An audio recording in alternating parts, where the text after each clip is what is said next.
I welcome you. Give me 1 minute of your time and you will change 100 lives. Just 60 seconds of your time to change 100 lives.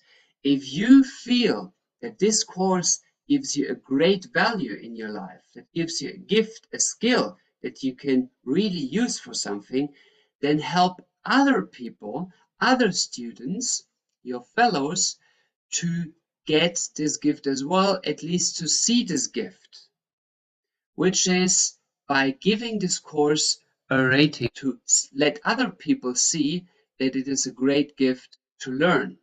How to do that is quite easy. Look at this. You have your course. Let's say this is your German course. You click on the course and up in the right corner, leave a rating. You click on leave a rating, save and exit, and that's it.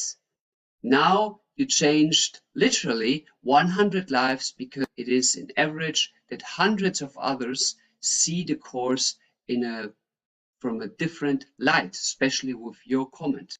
So in this sense, I say Dankeschön, thank you for your time watching this.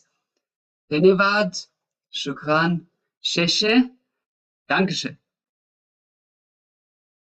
Hello, and welcome on board for a small journey today. We're going to sail into unknown waters because we will deal with the often questioned präteritum, so the often questioned past number one, which we already mentioned is not of use for you. And if there is one thing that you will take out of this lesson today, it is that you don't need it and you should not use it because it is too complicated. And the funny aspect is that, or the funny fact is that most Germans don't use this time setting neither. They don't use it. And it very often happens that wherever I go in Germany, the people often use this time sense wrongly. Like me as a language teacher and a mother tongue, I almost never use this time sense. So stick to the rule that you learned in the chapter of the overview of all past forms, but we will not leave any question unanswered. Still, there's often the question, what is the way those verbs are changing in the past one? So let's dive into this today to answer this question, for you to at least know. And one more time, you just need to know that this exists. You don't need to use it, but whenever you hear such a form of the verb, I want you to be able to at least guess that this might be the past, because it sounds like a very strange form of a verb. So we go now to das präteritum and especially Verben. So the past number one, this is past, or the first past. Verben. Good. So now, how do I form these verbs? There are, first of all, two categories of these verbs. There are verbs that are changing very strongly. So strongly changing and little changing.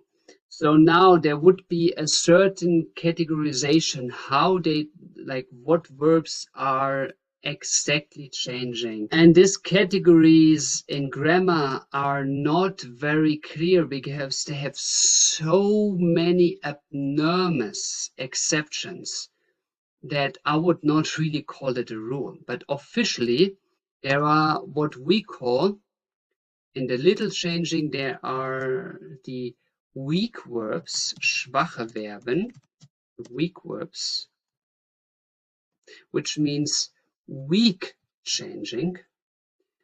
And they are mostly regular verbs, but that is not true all of the time.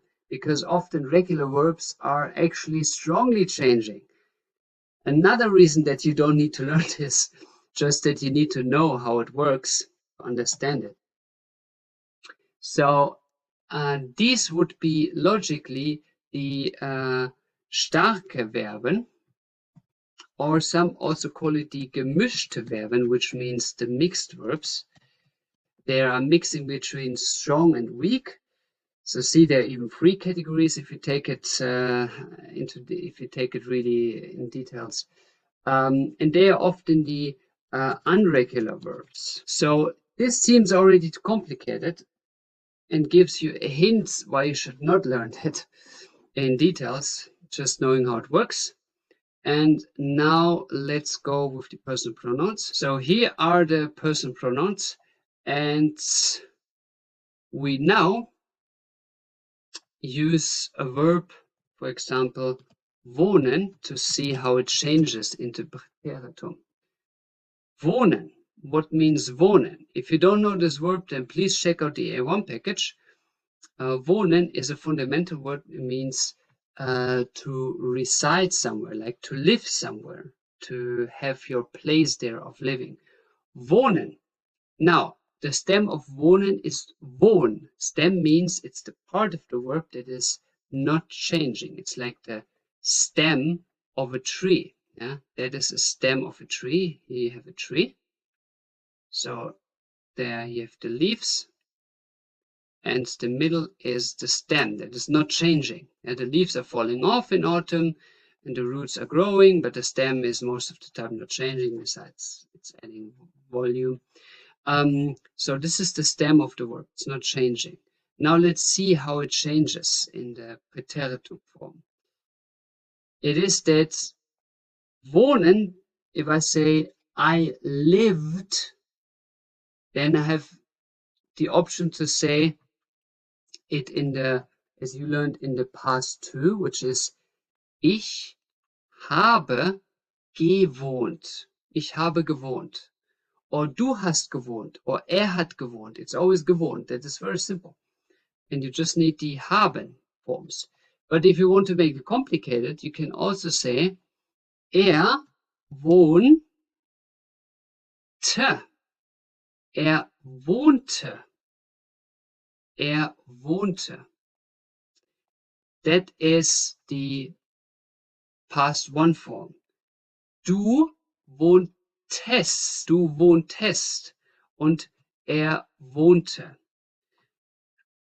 Now here you see clearly there is, compared to if you have the now time saying ich wohne, which is now, I live, ich wohne, for example, ich wohne in Berlin, then you just add a T here, which is typical for the past. You learned this also with the modal verbs. Ich wohnte, so we mark this T. And then the EST is the regular ending. So du wohnst, but now in the past it is du wohntest. So here also the E is compared to the normal time irregular. For you to have a clearer overview, I now also added here the present tense, the tense of the now. And you see from present tense to past tense, there comes an extra T, which is not existing here. Here comes a TE, so the existing here. So we add these things to form the past. Good. Now let's go to the wir formen. Here let's write for just for training, how would I say it in the present tense? Like now, the now time. So wir, please stop the video here and fill it out and check if you're correct. Wir wohnen. Wir wohnen, ihr wohnt, und sie wohnen. Yeah, so these forms you should be used already. If you're not used to these forms, then please check out the A1 and repeat these forms. Good. Now, how do we do this for the past? It goes the same logic or similar logic. It is wir wohnten. So we just add a T and keep the rest. Ihr wohntet. So we just add the TE und sie wohnten. So these are the endings here in red marked, what is added for the form of the präteritum 1. So now you have the full overview. I marked it now different for you. So red is the additional ending in the präteritum. Now let's do this with the hardcore verbs, with those ones who change heavily. For you, just to have an example, we take, for example, essen. Essen. Essen means what? Goes to English, at least at the first letter is the same, to eat. To eat. Essen. Good. Now essen turns into, let's have the present again, just for training purposes. Ich esse, du, and it's heavily irregular, isst. Du isst. Er isst. Now, let's go to the plural. Wir essen, ihr esst, sie essen. There's always the plural is not irregular. Plural is never irregular in German. Good, so you have here the endings, which I will now mark for you. So now the endings are marked for you, and we come to the final showdown. So one more time, what you now see is a heavily changed verb. And I want to emphasize that you don't need to learn this verb. You just need to know how it works. If somebody else says a strange verb form, that you might know that it might be the past of a verb that you know, that you can guess. We don't need to know how all the verbs are changing in the past one, because you use the past two for them. So the past one you mainly find only in written form, left in books, for example, in German language, almost never in the all-day language. So let's go to essen, which is, and now the drums are starting. Ich aß. Ich aß. Ich aß. And yes, if you think like, what? You think correctly. It is very, very different from its original form, ich aß. And that gives you a clear reason why you should not learn this if you can learn the past two form. Why should you learn the past one form that is so difficult if you can learn the past two form? So, ich aß is du aßest, and sie aß. And I want to admit to you that I actually took a short break in this video to check if du aßest is actually correct in the word book, because I never use it and I never hear anybody saying this. Yeah. So okay, let's go. That is the form of us, and I mark it in red for you because basically everything here is completely irregular. So you see, it is not really of use to use it because nobody uses it in the all-day life. Now I marked it different for you to see the obvious. And now we come to the plural, which is always regular, but also in the plural regularity, the irregularity is taken in. So it is as, yeah, and then the en. Wir aßen. to mark it in red. Wir aßen. Ihr asked, which sounds for me so strange even as a mother tongue, like ihr asked. Und sie aßen. It sounds very strange to use it. It's a very old-fashioned word. Nobody uses that anymore besides in written sources. And even with this word, exceptionally, there is a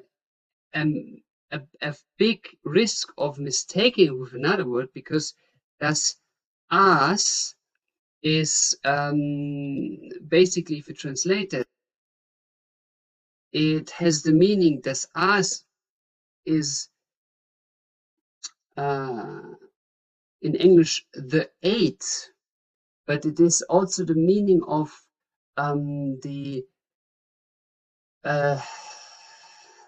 dead bodies that are eaten by predators. Like if there's a dead body lying around and birds eat it, which is das Aas.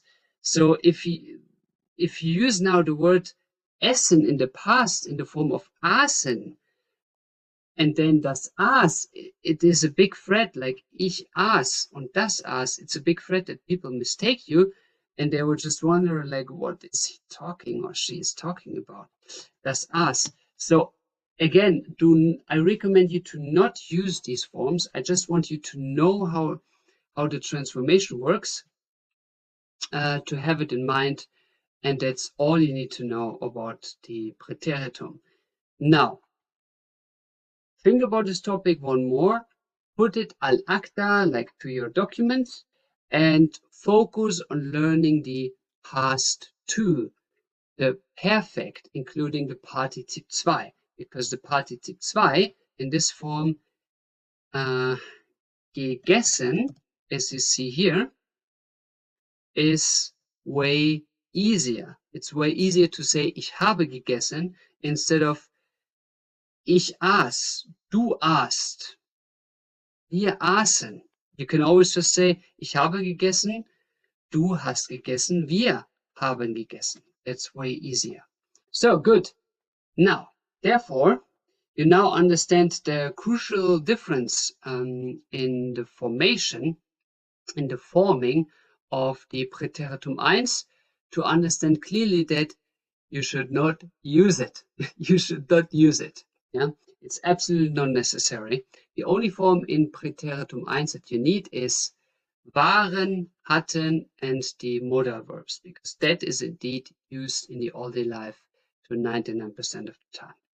Good. It was a pleasure for me, and I wish you now to learn the perfect, the past time 2, better than the past time 1.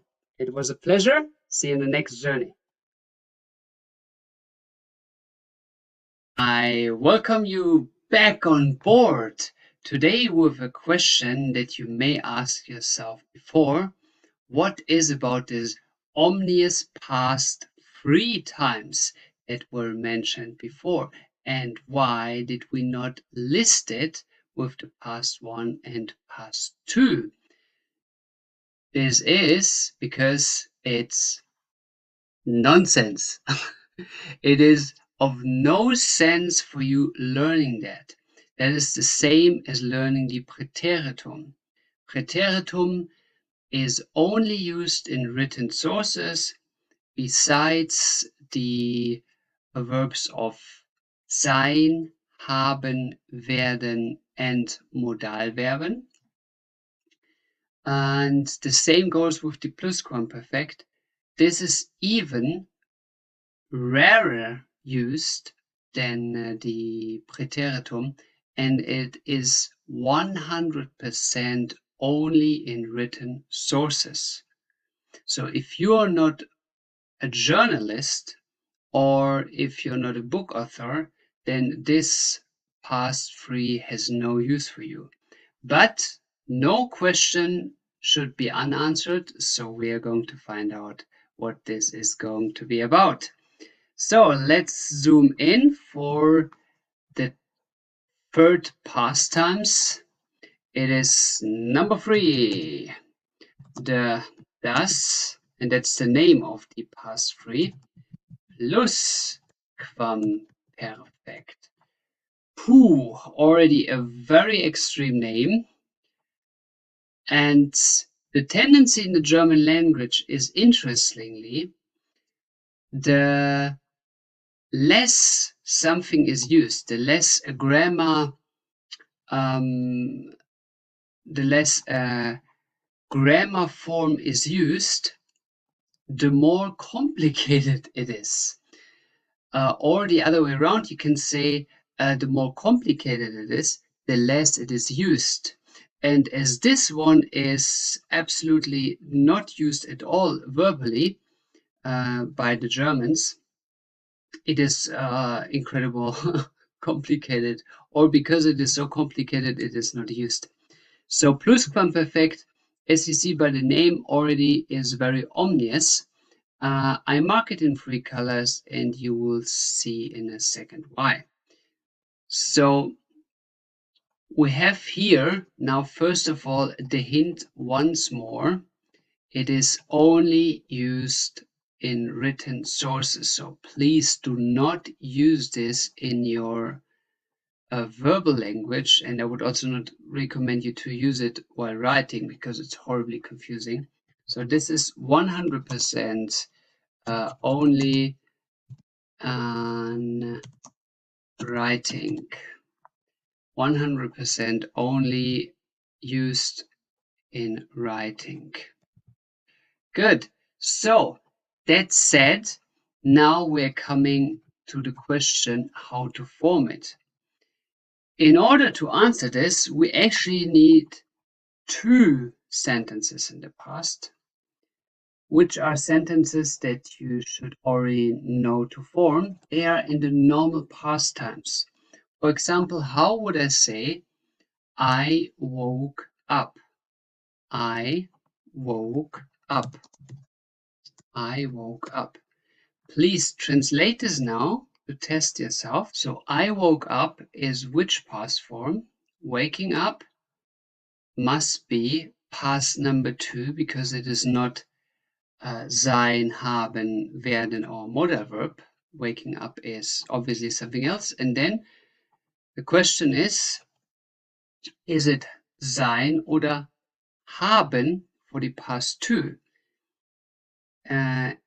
So sein must be a moving or situation change, and we learned that everything going into or out of the sleeping mode is indeed a situation change. So this must be with sein. So ich, sein, ich bin, and then woke up, aufgewacht. Ich bin aufgewacht. So this is now going to be our first sentence. This is not plusquamperfekt. This is a regular past number 2 that you know, but you will see in a second how we form the plusquamperfekt. And this is the first sentence. Now we need to form the plusquamperfekt a second sentence in the past. Now again, translate for yourself the sentence. For example, I worked. No, I went to work at the work, for example, in the office. I worked. And now again, how do we translate I worked? Is it past from 1 or 2? So we have to question, is it the verb sein, haben, werden, or the modal verbs? No, it is not. So it cannot be past 1. We go to past 2. Past 2 is now the question, is it sein or haben? Is work a situation change or a location change? No, it is not by the logic in German, so we need haben. So ich habe, and now worked, gearbeitet. Ich habe gearbeitet. Good. So now we have these 2 sentences in the past, and we will form the plusquamperfekt out of these sentences, which sounds very strange, but you will see in a second how that works. So now, first of all, You already hear by the meaning there is plusquamperfekt, there is a perfect included, and there is a plus included, so it must be added. And by the logic, you can just keep remembering you are adding basically the first sentence to the second sentence, which are forming a new time form by the German logic, a time form that is very rarely used.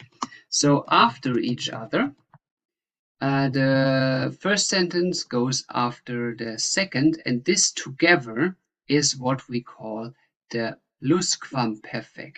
So one sentence in the past goes time-wise, action-wise after the second. So first I did that, then I did this. So first this, then that. This together is the plusquamperfekt. So let's mark this also for you, obviously. Now, obviously for you marked is that sentence 1 is added in sentence 2. And this together is the plusquamperfekt. It is basically nothing else but one past that happened before the other past is added and fusioned with another past, which is, you can say I woke up, I worked, or you can say after I woke up, I worked, after I woke up, after I woke up, I worked.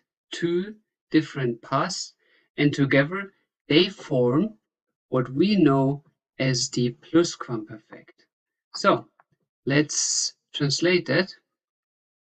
For example, after I woke up, I worked. That's not the 100% translation into English, but the roughly meaning. So if I would say this now in German, I first say after, in the sense nachdem. That is a word that is activating the past free form. If you fusion two pasts, nachdem ich, and then woke up, we already know, is aufgewacht bin, nachdem ich aufgewacht bin. And here we see aufgewacht bin, this is now the regular perfect. This is the past two. Yeah? This is perfect. And here we already see plusquamperfekt. Here you have something plus that is added to the perfect. So this is the perfect. And now we have to add, we have to plus, we have to add something. And now comes the magic. The sentence ich habe gearbeitet, I worked, is now turning into hatte ich gearbeitet. Hatte ich gearbeitet. Hatte ich gearbeitet. Now that there is hatte at the beginning, like the verb, and instead of the person, so it is not ich hatte gearbeitet, but hatte ich gearbeitet. That's not the thing that has something to do with the plusquamperfekt. That's the sentence structure. You learn about the sentence structure in the B level, in the B level package. Now, what should be strange for you to see is that out of nowhere there is hatte, which is präteritum, and there is participle 2, gearbeitet, and that should be the strange thing here, because normally you rather have one of them. You have just präteritum, or you have habe gearbeitet, but now you have both of them in one sentence. So here's the präteritum marked in red, and then gearbeitet is the participle 2 form of arbeiten. And this is now what we call the plusquamperfekt. So this sentence, which is präteritum plus participle to, this is what is called the plusquam. And this exists only if you have two actions in the past that happen after each other, which is first happens this, then happens that. So a keyword, an activation word is nachdem in this sense. Yeah, let's draw this also in a picture for you to have it even more obvious what is happening here. So we have a point in the past. Let's call it, this is the point now. The point now is here. That is jetzt, now. Yeah, jetzt, now. Good. Now we go from this point now into the first action back in the past, which is the first action is waking up. Waking up. Aufgewacht. So we go here into the past with the irregular perfect time as we know it already, the past two time. Perfect. And this is action. This is the first action. This is the first action that happens. Now, from this action, before that happened, there was another action happening. And this other action we call the plusquamperfekt. So something else happened here before that, or something else happened after that in the past times. Action 1, action 2. And here we are with this action, the point in the past. So this would be the action 2, the second. And to describe that action 2 happened before action 1, we need the plusquamperfekt, which is formed by the präteritum, here marked in red in our example. And then we also need the participle to form of the verb. And this together describes the second action in the past. So this would be the past before the past. So this is the plusquamperfekt. And this describes the thing that happened before first action in the past. So two pasts are clashing and combined with each other. Now we have this example nachdem, which is after, and we can do this logically now also with before. Before. So how would I say, now test yourself, see if you understood this principle. We now turn this around and say, before I have worked, or before I had worked, I woke up. So we basically put this now into this position and this now into that position. So before I have worked, so before I had worked, and now before I had worked, comma, I woke up. Bin ich aufgewacht. Bin ich aufgewacht. So now the order of the sentence changed because the one happened after the other in the description. And that's it. Now here we have the plusquamperfekt on this side of the sentence because of the before. So the one happened before the other. And that's it. It looks super complicated. It is super complicated. Even me as a mother tongue, I have often problems forming examples for my students because it is super complicated in the way of thinking what happened before and when do I put the before and the after and the plusquamperfekt. So you now have the overview for your records. But once and again, I want to emphasize hereby that I would not recommend you to use it. Just know it if you read some books and see, aha, there's a had plus a participle to hatte gearbeitet, then you don't need to wonder why that is. It's just because it's plusquamperfekt, but you will only find this in books. So I would not recommend you use this. I would only recommend you to know it, and that's it. So now you learned what this strange past free form is, and you know that you should not use it. I'm looking forward for the next journey. I welcome you back on deck of your German language ship, and today I greet you from close to Dortmund, a very industrial area in Germany, and I can tell you, whenever you are in Germany, you should look forward to see a massive variety of different things. It is that if most people who live in Germany, they always stay in their own small city and they never see the variety of the country that is offered to them.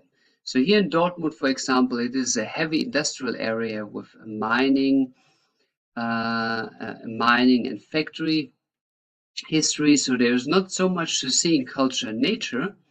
While 2 days ago, I was just at the Czech border in Germany, where I was in one of the most wildest natures that I've ever experienced.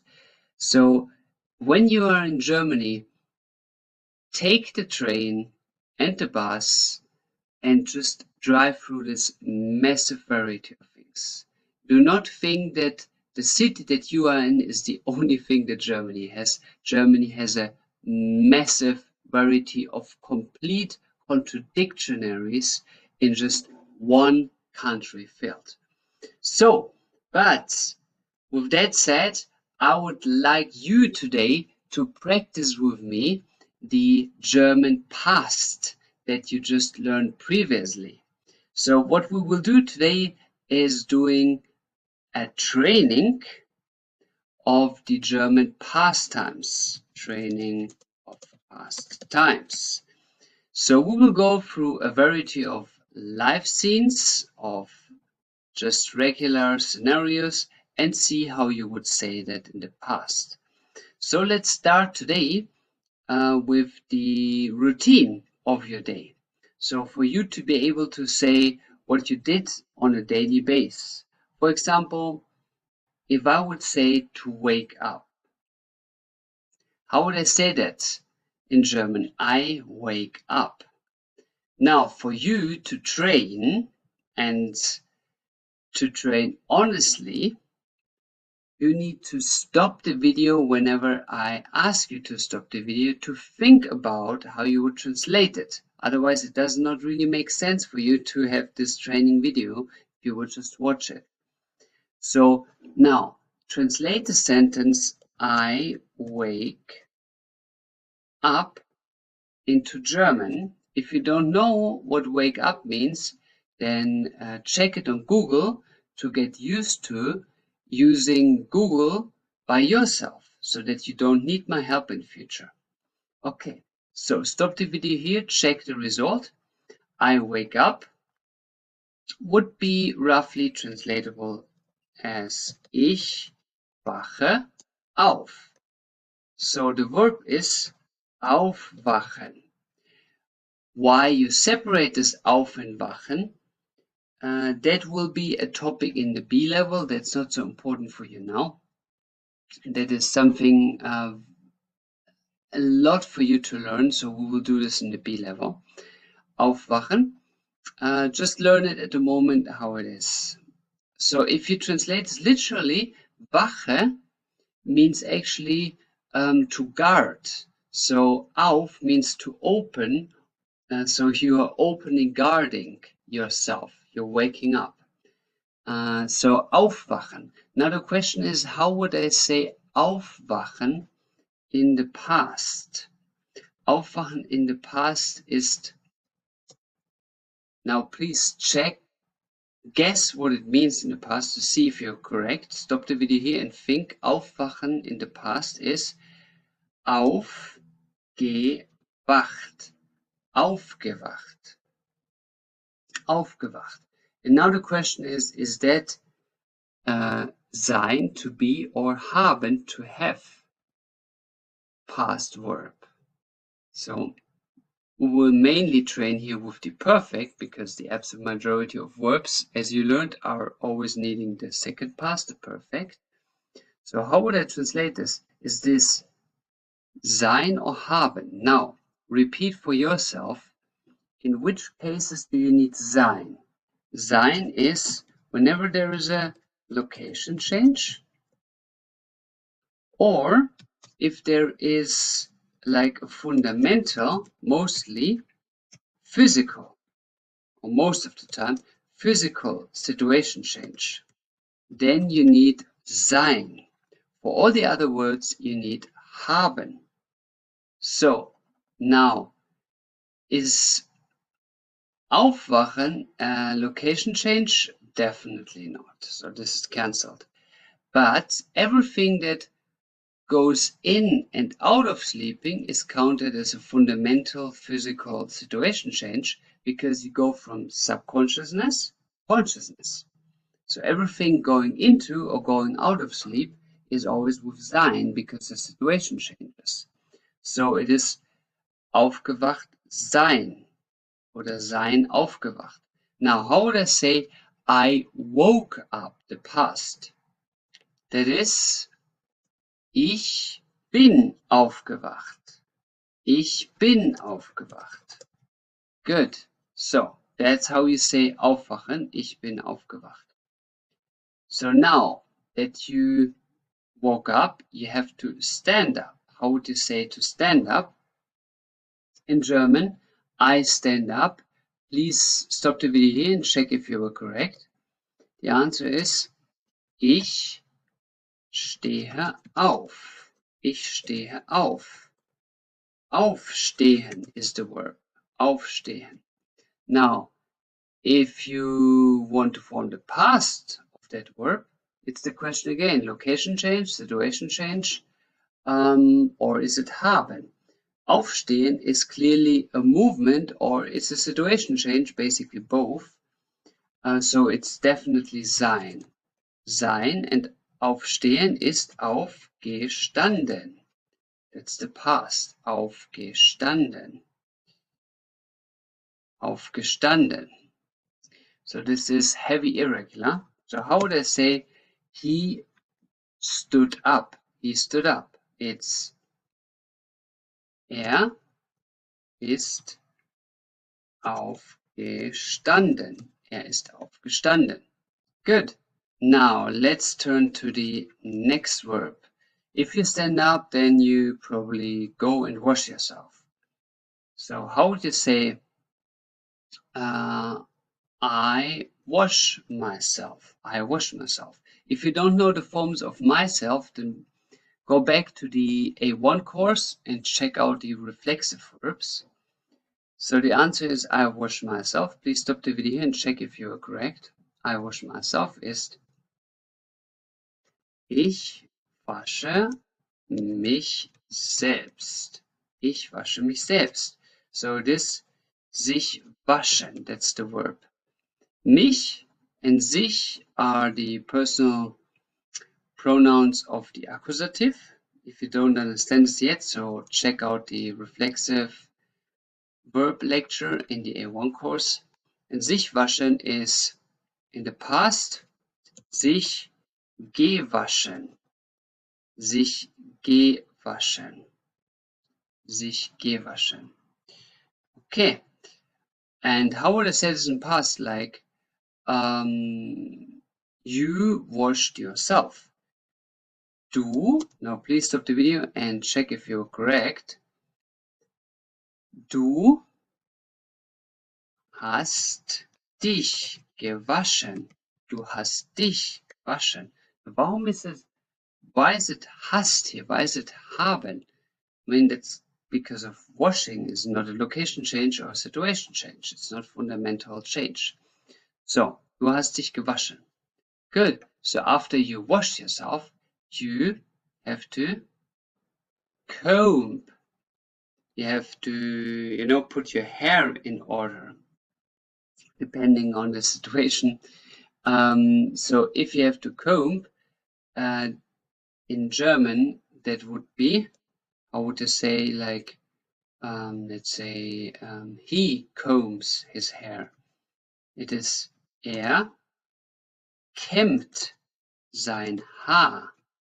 Kämmt sein Haar. So, sich kämmen. That's also reflexive. Sich kämmen. Now, how would I say this in the past? It is sich gekämmt. Sich gekämmt. Sich gekämmt. And now, how would I say in the past? He combed himself, or he combed his hair. Now, is it situation change? No. Is it change of location? No. So it must be haben. Hat sich gekämmt. Hat sich gekämmt. So there we go. This is for the hair.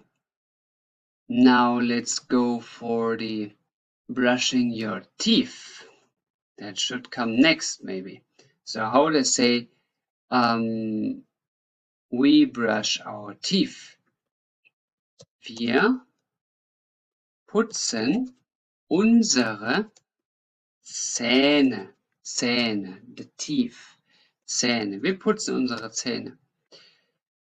So the verb is here, sich die Zähne putzen. Sich die Zähne putzen.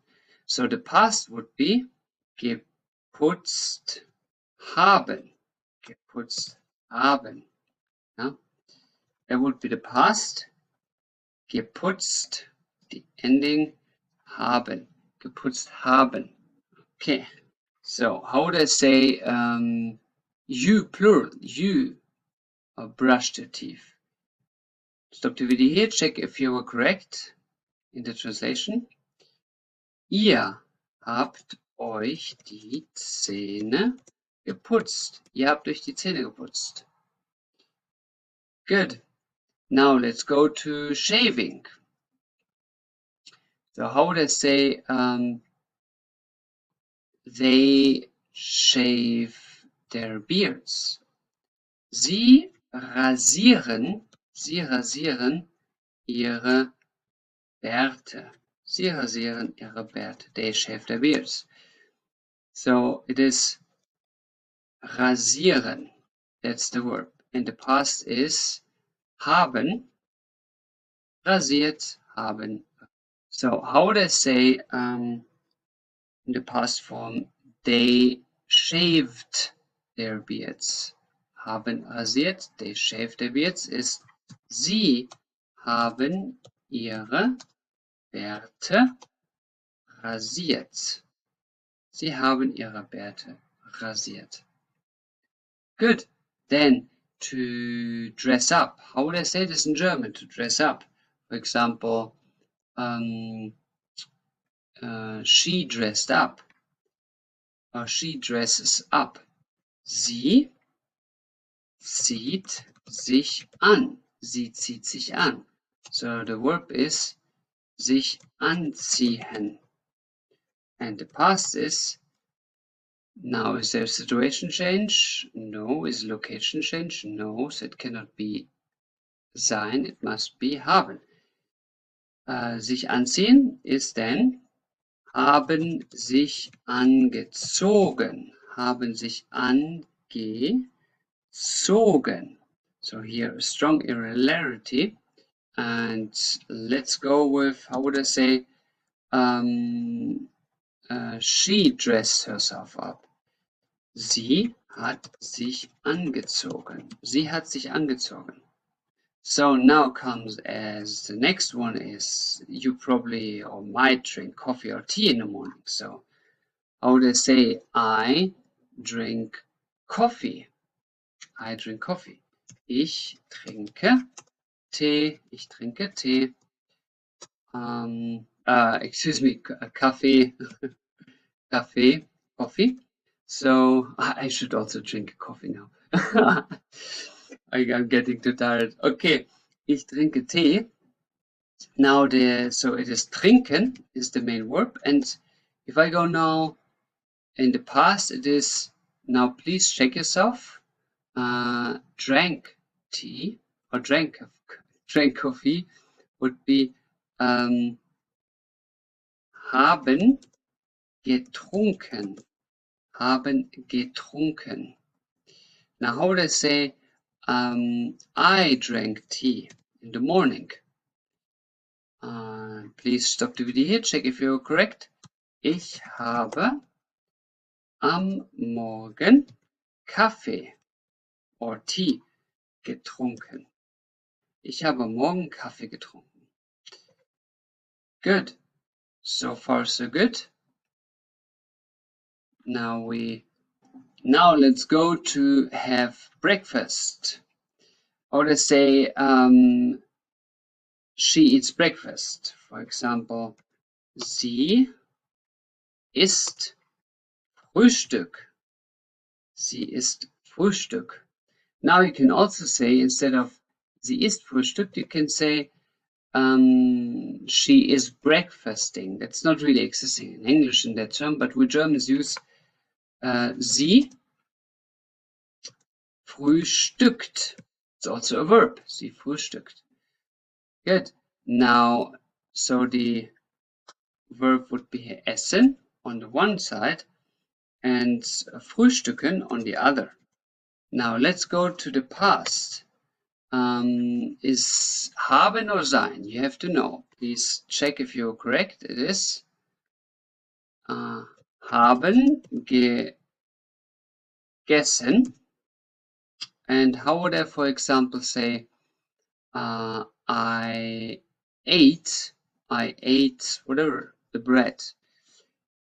Ich habe das Brot gegessen. Ich habe das Brot gegessen. And frühstücken is habe gefrühstückt. That's the past. Gefrühstückt with an H. Ich gefrühstückt. Und now I could say like sie hat gefrühstückt. Sie hat. Good. So this is for the breakfast. Now after breakfast you maybe drive to work. So how would I say drive to work? I drive to work. Is ich fahre zur Arbeit. Ich fahre zur Arbeit. If you're questioning why there is a zur, these are highly complicated topics which you will find in simple overviews in the next A2 course, which is specified on these terms. So, ich fahre zur Arbeit, here not explained why there's a zur. That comes later with more obvious overviews then. So we are just focusing here now on the time. And fahren ist the verb, and ich bin gefahren. So, sein, gefahren. Why sein? Because it is a change of location, so it's obviously a sein verb. So, for example, how would I say, he drove to work. Ist zur Arbeit gefahren. Ist zur Arbeit gefahren. Good. Now comes the work. Arbeiten. How would I say, it works, for example, a machine. It works. If you say a machine, it works, you say it functions in German. Es funktioniert. But let's say, in the sense of the machine is working at the moment, so it's the process of loading, for example. Es arbeitet. Es arbeitet. So the verb is arbeiten. And how would I say the past of arbeiten? That would be haben or sein. And here it is. Please think about it. The answer is haben, because it is not a location. It's not a location change automatically. You can sometimes, most of the time, work at the PC, so you don't change the location. Ich habe gearbeitet. Ich habe gearbeitet. So that's the past of arbeiten. Ich habe gearbeitet. Okay. Now, how would I say? Yeah, I mean, I already said that actually. I think I need a coffee. Ich habe gearbeitet is one example of the past. Ich habe gearbeitet. Now we go to having the midday break to eat. This is or midday, making the midday break. And let's say you work, now you have midday break, it's Mittagspause. Machen, so for example, ich mache Mittagspause. Ich mache Mittagspause. So Mittagspause machen, the past is of machen, what is the past of machen? Is gemacht haben. Haben. So how would I say I made a midday break? I made a midday break.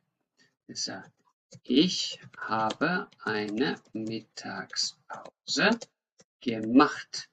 Ich habe eine Mittagspause gemacht. Okay, ich habe eine Mittagspause gemacht. And now comes to finish the job during the day. This is a special expression in Germany. It is if you finish the job, then you translate it as you make a celebration evening.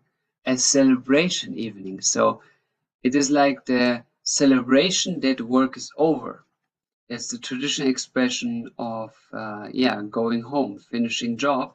It is Feierabend.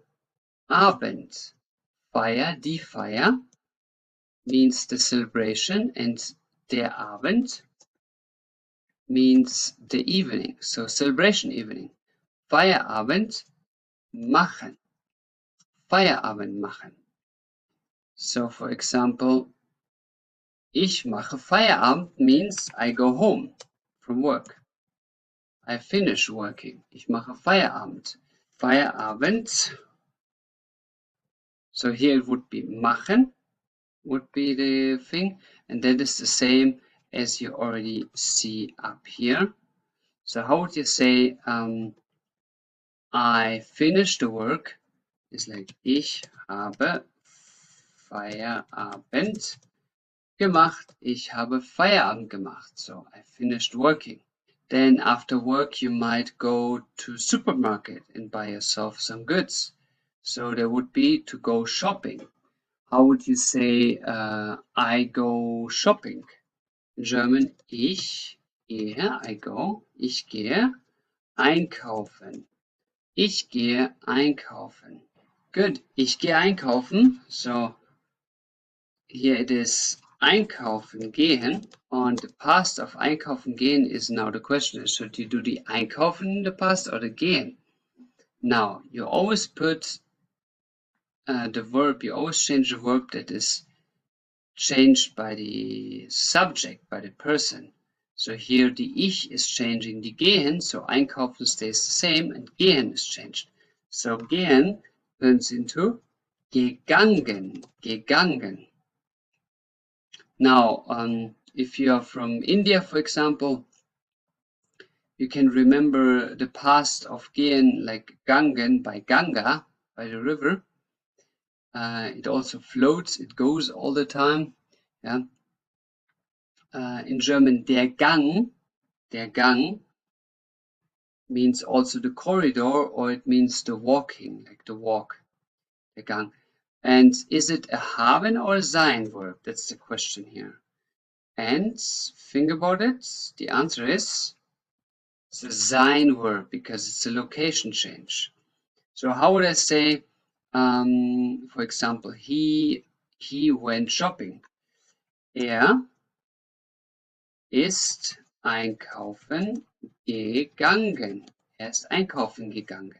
Now, after shopping, you make dinner and then you eat for the evening. There would be zu Abendessen. For example, ich esse zu Abend. I eat like the dinner, or I have dinner. So Essen, you already know that we already had further up, which is here. So Essen, haben gegessen, ich habe das Brot gegessen, would be, how would I say, I ate dinner? Ich habe zu Abend gegessen. Ich habe zu Abend gegessen. Good, then let's say you meet with friends, yeah? For example, how would I say, or we meet with friends. Wir treffen uns mit Freunden. Wir treffen uns mit Freunden. So, treffen is here the verb. Sich treffen. And what is the past form of sich treffen? That's the question. Is it a movement or not? Sich treffen. It can be a movement, but it does not need to be. For example, you meet people via Skype or via Facebook, if you would call that a meeting. That's a philosophical question, but it is not necessary to change a location for a meeting. Could be also somebody comes to you. Therefore, it is a haben verb. Haben getroffen. Getroffen is the past form, the participle to getroffen. Good. Now let's go with the, how would I say, we met with friends in the past. Wir haben uns mit Freunden getroffen. Wir haben uns mit Freunden. Good. So now, watching TV in German is Fernsehen. Now you can say ich, and that's different than most people expect. We say to watch TV is schauen. Schauen is to watch. Ich schaue fern, or ich schaue Fernsehen. Some other people also say ich sehe fern. That's also possible. Now here the past would be of schauen ist habe geschaut und of sehen ist habe gesehen. Habe geschaut, habe gesehen. So here, to put in the right column, here's the past. Okay, so you can say, how would I say, I watch TV, or nowadays Netflix, whatsoever. It's ich habe Fernsehen geschaut. Ich habe Fernsehen geschaut. How would you say, yeah, the other version, like sehen. Ich habe ferngesehen. Ich habe ferngesehen. And let's say you take a shower before going to bed. Then taking a shower is duschen. So how would I say, let's say he showered. Duscht. Duscht. Duschen. To take a shower. Duschen. And I would say duschen, that's the verb. Now the past of that is haben geduscht. Haben geduscht. So how would I say I had a shower? I had a shower. Ich habe geduscht. Ich habe geduscht. Now then you brush your teeth. We already had this. Ich habe meine Zähne geputzt. And then you go to bed. So ins Bett gehen. Yeah, for example, to go to bed, ins Bett gehen. Then it would be, for example, ich gehe ins Bett. So Bett gehen. And then we have the verb gehen is gegangen. Gegangen, you already know this. Gegangen. So how would I say I went to bed? Ich bin ins Bett gegangen.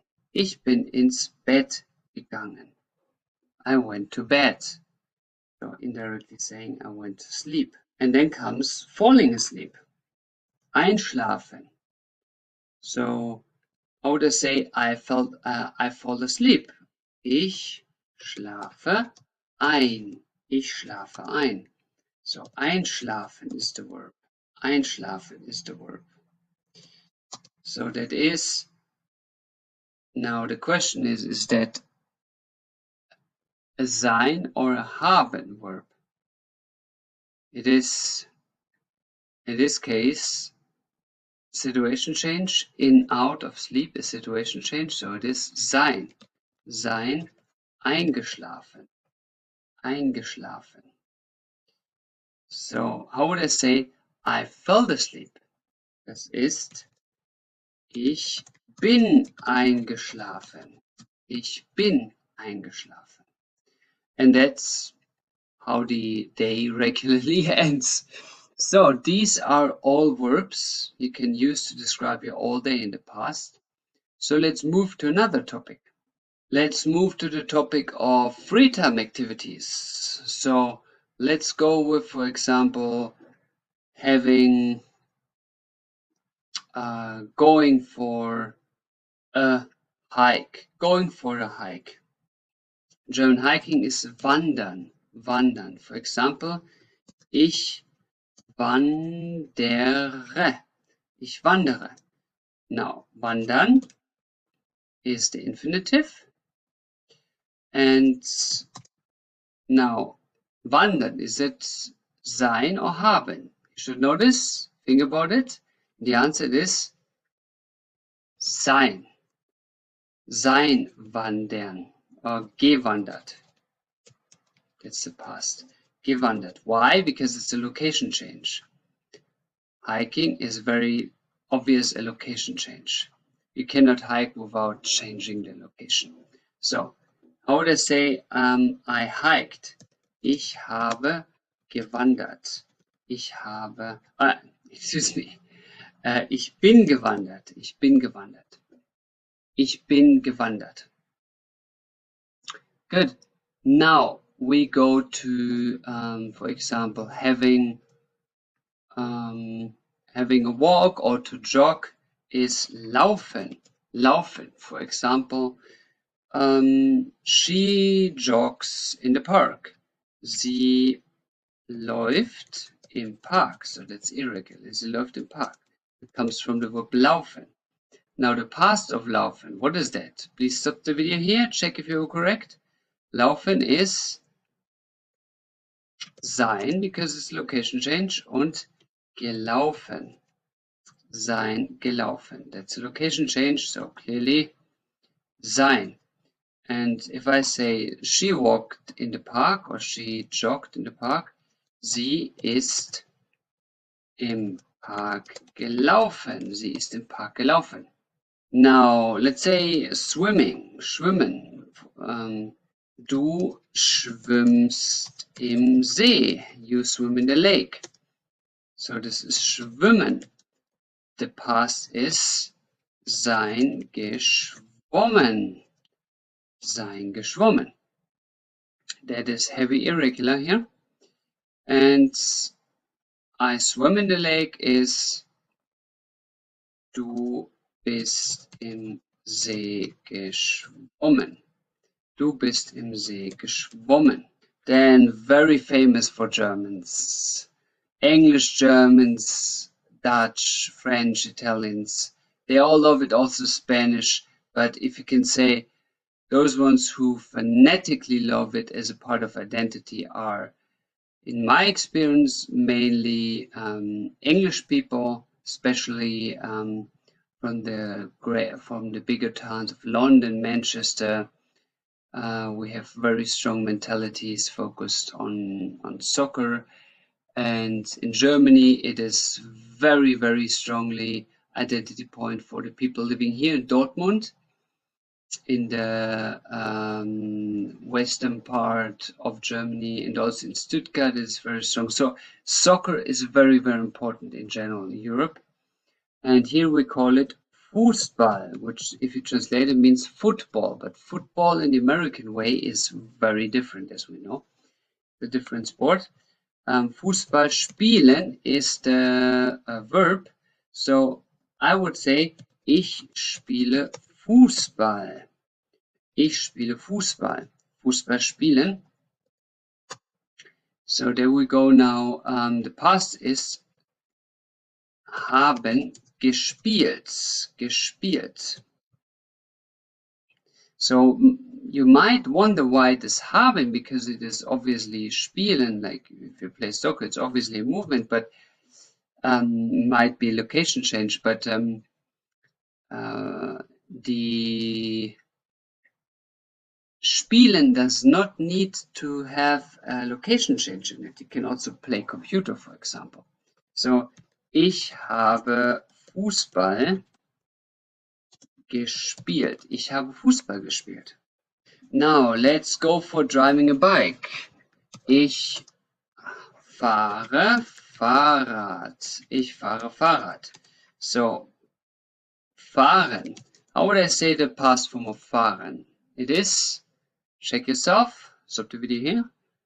Sein gefahren. Sein gefahren. Sein, because it's a clear location change. And ich, how would I say I drove bike? Ich bin Fahrrad gefahren. Ich bin Fahrrad gefahren. And then doing sport, in German, Sport treiben. Sport treiben. So doing sport specifically is treiben. Treiben does not mean to do. To do means machen or tun, but treiben is specifically for sport. So, for example, how would I say I did sport? I do sport. Ich treibe Sport. Ich treibe Sport. Sport treiben. Und it is haben getrieben. Haben getrieben. Because that's not automatic location change. You can also do sport in the gym, for example. Ich habe Sport getrieben. And here we go. Or let's say he, hat Sport getrieben. Hat Sport getrieben. Then going for a walk in the park is spazieren gehen. Spazieren gehen. Yeah, you already know how gehen works. So please tell me, how would I say I went for a walk in the, whatever, in the garden. Oh, no, the garden doesn't work, but in the park. Yeah? Ich bin spazieren gegangen. Ich bin spazieren gegangen. Okay, then to dance. A great exception in German language. Tanzen would be, for example, we danced. We dance. Wir tanzen. Yeah, so the verb tanzen. And the past is now, it is a movement, but it's not a location change by the German logic. If you see German dances, they don't include location change, like you stay in the same hall, at the same podium. So, haben getanzt. It's haben getanzt. For example, hat getanzt. Hat getanzt. And let's say you go into restaurants. Ins Restaurant gehen. Ins Restaurant gehen. So, ich gehe ins Restaurant. Now, here is again gehen. So we have now the example. How do you say I went to the restaurant? Ich bin ins Restaurant gegangen. Ich bin ins Restaurant gegangen. And read a book. Buch lesen. So how would I say you read a book? Du liest ein Buch. Du liest ein Buch. Lesen is very irregular, as you see. And the verb here is lesen. And the past of lesen ist haben gelesen. Haben gelesen. Haben gelesen. So how would I say, you read a book? Du hast ein Buch gelesen. Du hast ein Buch gelesen. Then let's say you want to draw, malen, malen. For example, she draws, sie malt. Sie malt, malen. So what's the past of malen? It is gemalt, gemalt. And how would I say she draw a picture? She draw a picture. Sie hat ein Bild gemalt. Sie hat ein Bild gemalt. Then let's say listening to music. Musik hören. Musik hören. Which is, let's say, how would I say,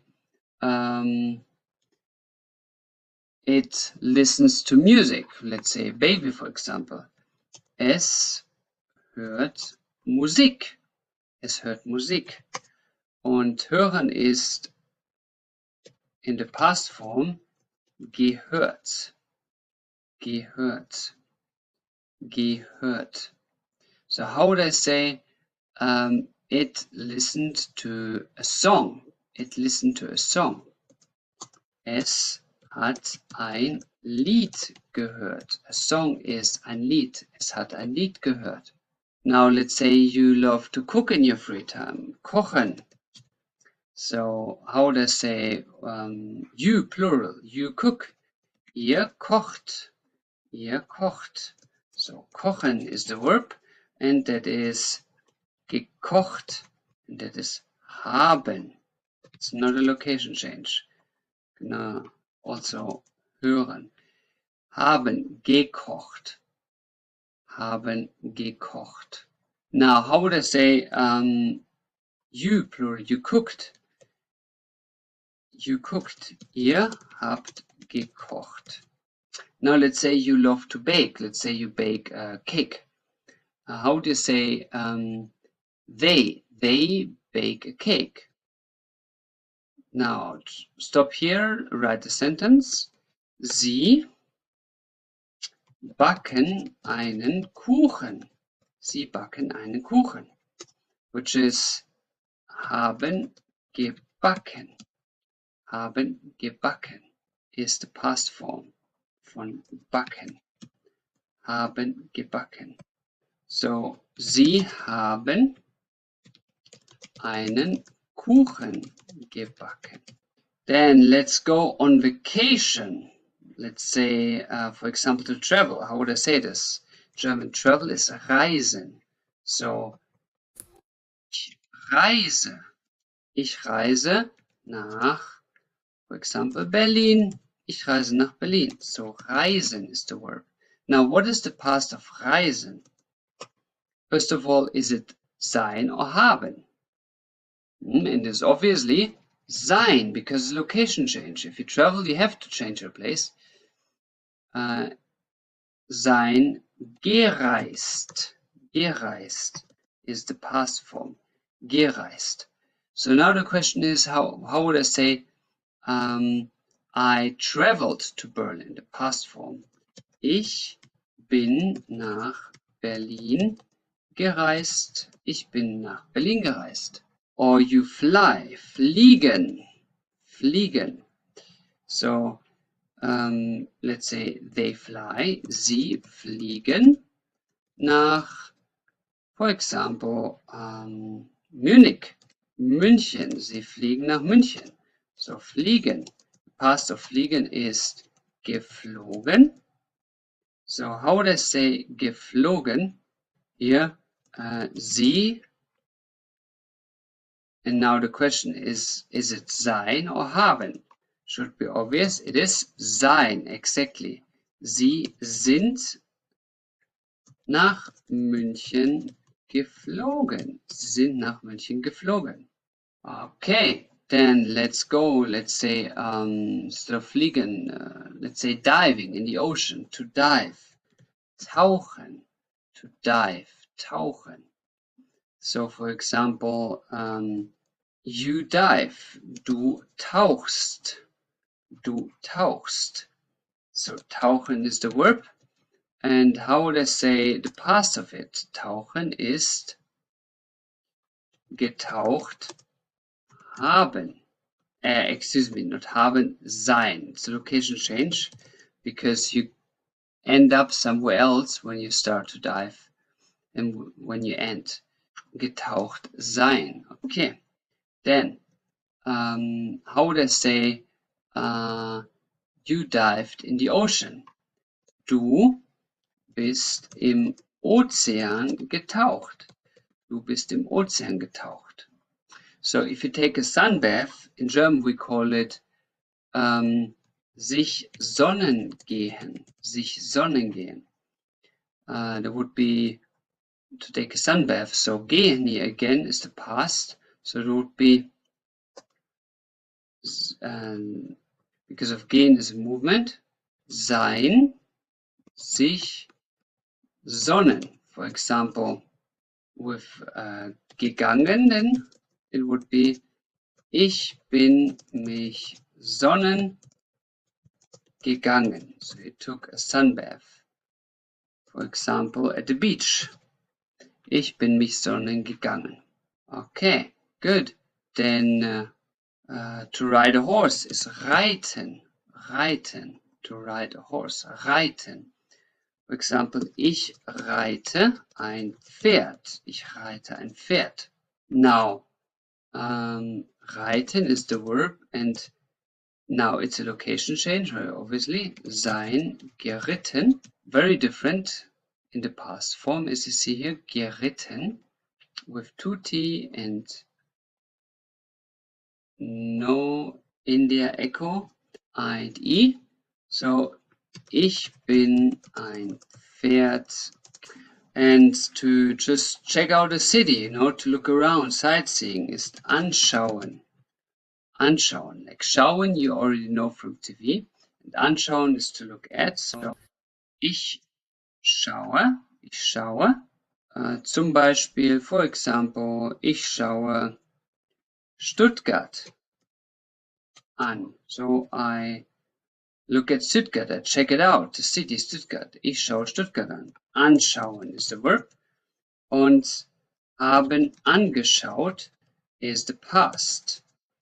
Ich habe Stuttgart angeschaut. Good. So these are some examples that you have now to train. And most important is continue checking Google Translator for verbs that you really need in the practice.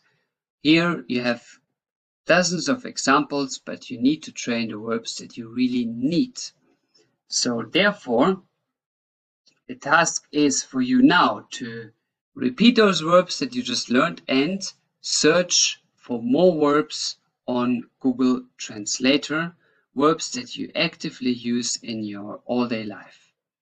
And when you're in Germany then, I am wishing you a great time exploring the varieties.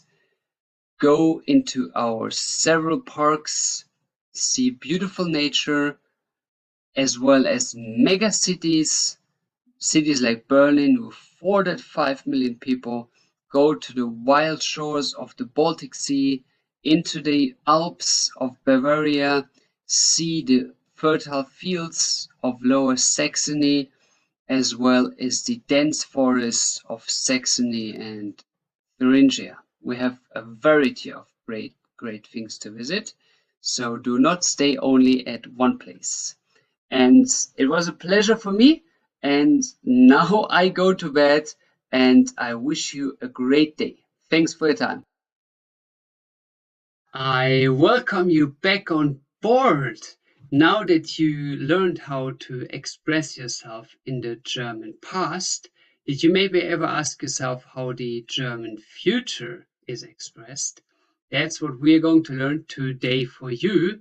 You will learn and know at the end of this lecture how to say the future in German, like English, I will go, for example.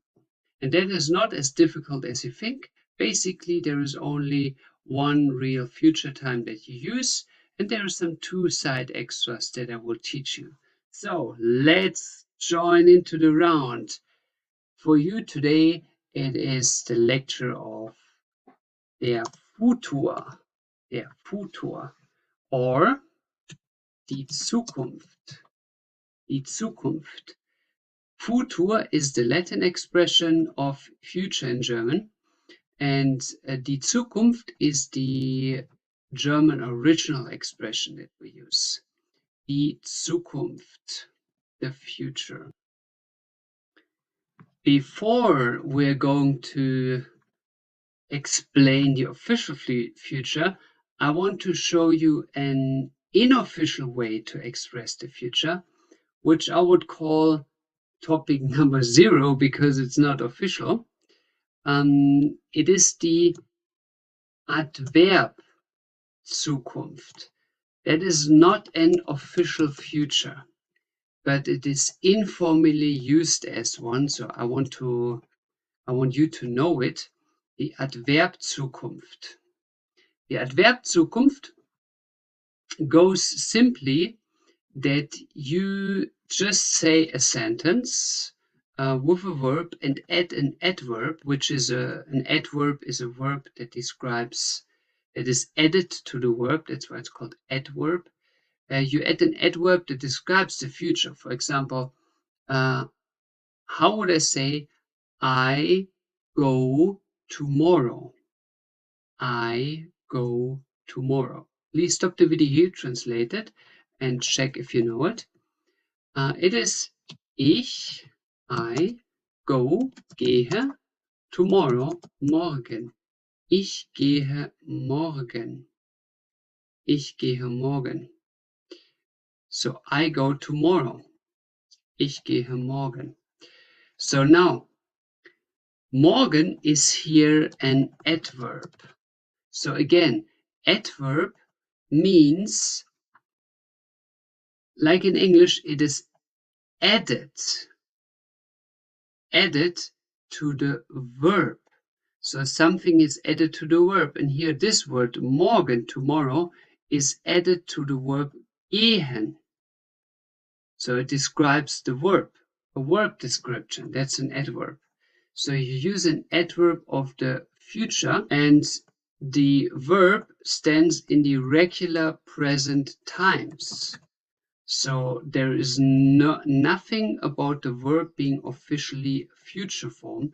It is just the present, so the now time of the verb. Gehen just means you go now. It's not you will go in the future, you just go now.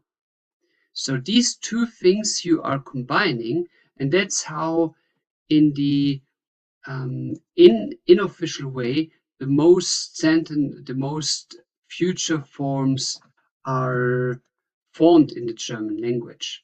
So this is not official, but this is practically how the Germans express their future most of the time. So they, instead of saying, I will go tomorrow, the Germans often just say, I go tomorrow, which is the future, because morgen describes the future. Okay, then let's list some other words that can be added to describe the future.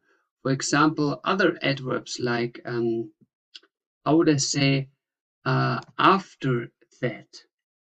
After that. In English, after that is in German danach. Danach. Danach. After that. Danach.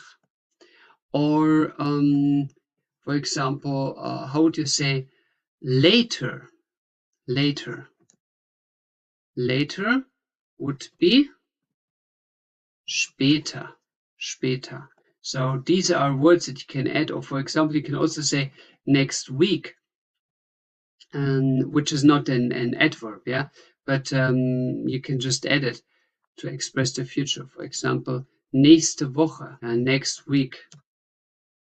And there are thousands of possibilities to say this, but here you see it is the normal present times, and it's just a description by the adverb that makes it practically the future. Good. So now that said, now we go to the official way how to use the future, and both the unofficial and the official ways are used equally. But here, grammar-wise, we go to the first future, the future one. Future one, futur eins. So future one is formed very simply by you are taking a future verb, which is will, and you take another verb, the actual action that should be in the future. So in English it would be will plus infinitive, like for example, I will go, or I will be healthy, for example. I will. That is the English version, and that works the same way in German. So in German it is will is the verb werden. Werden. This verb werden has a special meaning in German because werden can mean, first of all, like in this sense here, will be, so the future took form, or werden can also mean the change of something, which is to become. To become. And here in this sense, it is clearly the will be, like in English. So you take werden, and then, like in English, you are adding the infinitive, which is the basic form of the verb. So, for example, if you want to say the sentence above, ich gehe morgen, in the official future, you would say, I will go. So how would you say this? I will go. Stop the video here and check if you knew it correctly. I will go is ich werde gehen. Ich werde gehen. Ich werde gehen. So you just put die werde and then die gehen as an infinitive. And that's all there is about the future. It's very simple. It's as simple as in English. Now, the forms of the gehen are changing. Gehen is heavy irregular. So let's go over it. It's ich, then as always, du, and I will shorten it now. So here shortened, you have the overview of the personal pronouns. And now we go to du wirst. Du wirst. Du wirst. Now that is heavy irregular, isn't it? So we have here changing from E to I, echo to India, wirst, du wirst, and then logically, wird. So it must be also irregular because the second and the third singular are always the ones who are irregular. Wird. So here it is a D instead of the regular T. Wird. Then wir werden, ihr werdet und sie werden. The plural is as always regular. It's not irregular. It's normal. Good. Let's mark this in big red because it is very irregular. Now, short cultural excursion. What is about this wird? Why is it so irregular? Why does it have two meanings like the change and the future? The old root of werden is very ancient in the Germanic languages. Werden, for example, is related with Wurm, der Wurm, which is the worm in English, also very close. The worm. It is a being, an animal, that is permanently shaping its form. So it is changing all the time. Like the word to become. To become means a change. And will, future, is also a change. It will be in the future. So it is very ancient and connected with change. Now, in Old English, and we're talking about the language used around it should be around the 8th century in English text, so the first sources, you have in the oldest English text that are still existing, the Saga of Beowulf, you have the expression of worth, or worth. I do not really know how it was pronounced 1,200 years ago, which is translated as the fate, worth. There was a typical saying in the literature at that time. So in the, let's say, the theater of the Viking Age, the storytelling at that time, it was mentioned several times in sources with bythful red, which roughly means worth is the fate. The fate is in a way inescapable, or you cannot change it, you cannot escape it, it will happen. With red. So now this worth is related to the German werden, because fate is a change. Fate is a change. And now let's go even deeper into this topic and follow back the Viking roots of things.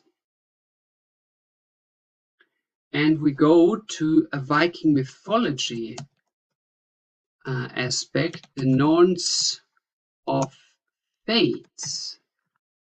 Norns of Fate, which are these three ladies here. And these three ladies here, they decided about your fate, about your life conditions, your happenings in the in your future, according to Viking beliefs. These three ladies, that is very close to also the Greek mythology, where you also had three ladies. They had one eye, deciding about your future and setting up your path of life. And as you see here again, you see the words again in Urde. Urde is also meaning fate. And here you also see interestingly verdandi, which is close to werden. Verdandi means the happening, or it can also mean the future if you translate her name. Happening, future, and worth is the faith. So here you see again both forms of werden in two different names, in Viking names. So let's Urde, I don't know how to pronounce it, or Würth, that's her Anglo-Saxon name, stands for the fate, and Verdandi stands for the future or change. So these two mythological figures carry, as you see here, Würth and Verdan, they carry werden in them.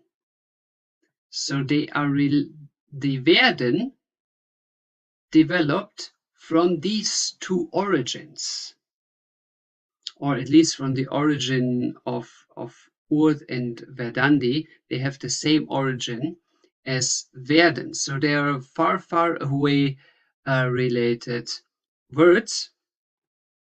And both of them have kind of the same meaning for the old Vikings as it has in nowadays in German, which means in nowadays werden, will, or become, which is the future or the change. So now we're heading back to the future. Now we understand a mythological connection between the Viking mythology, the old Anglo-Saxon poetry, and the modern German. Now you just take the will future form and you are adding plus the infinitive. And that's how you create the future in German. Very simple, isn't it? So now you can train. You take whatever verb you want and you just add the werden in its form in front of it and you have the future form. For example, how would I say, I will eat. I will eat. Please pause here and translate it to check yourself.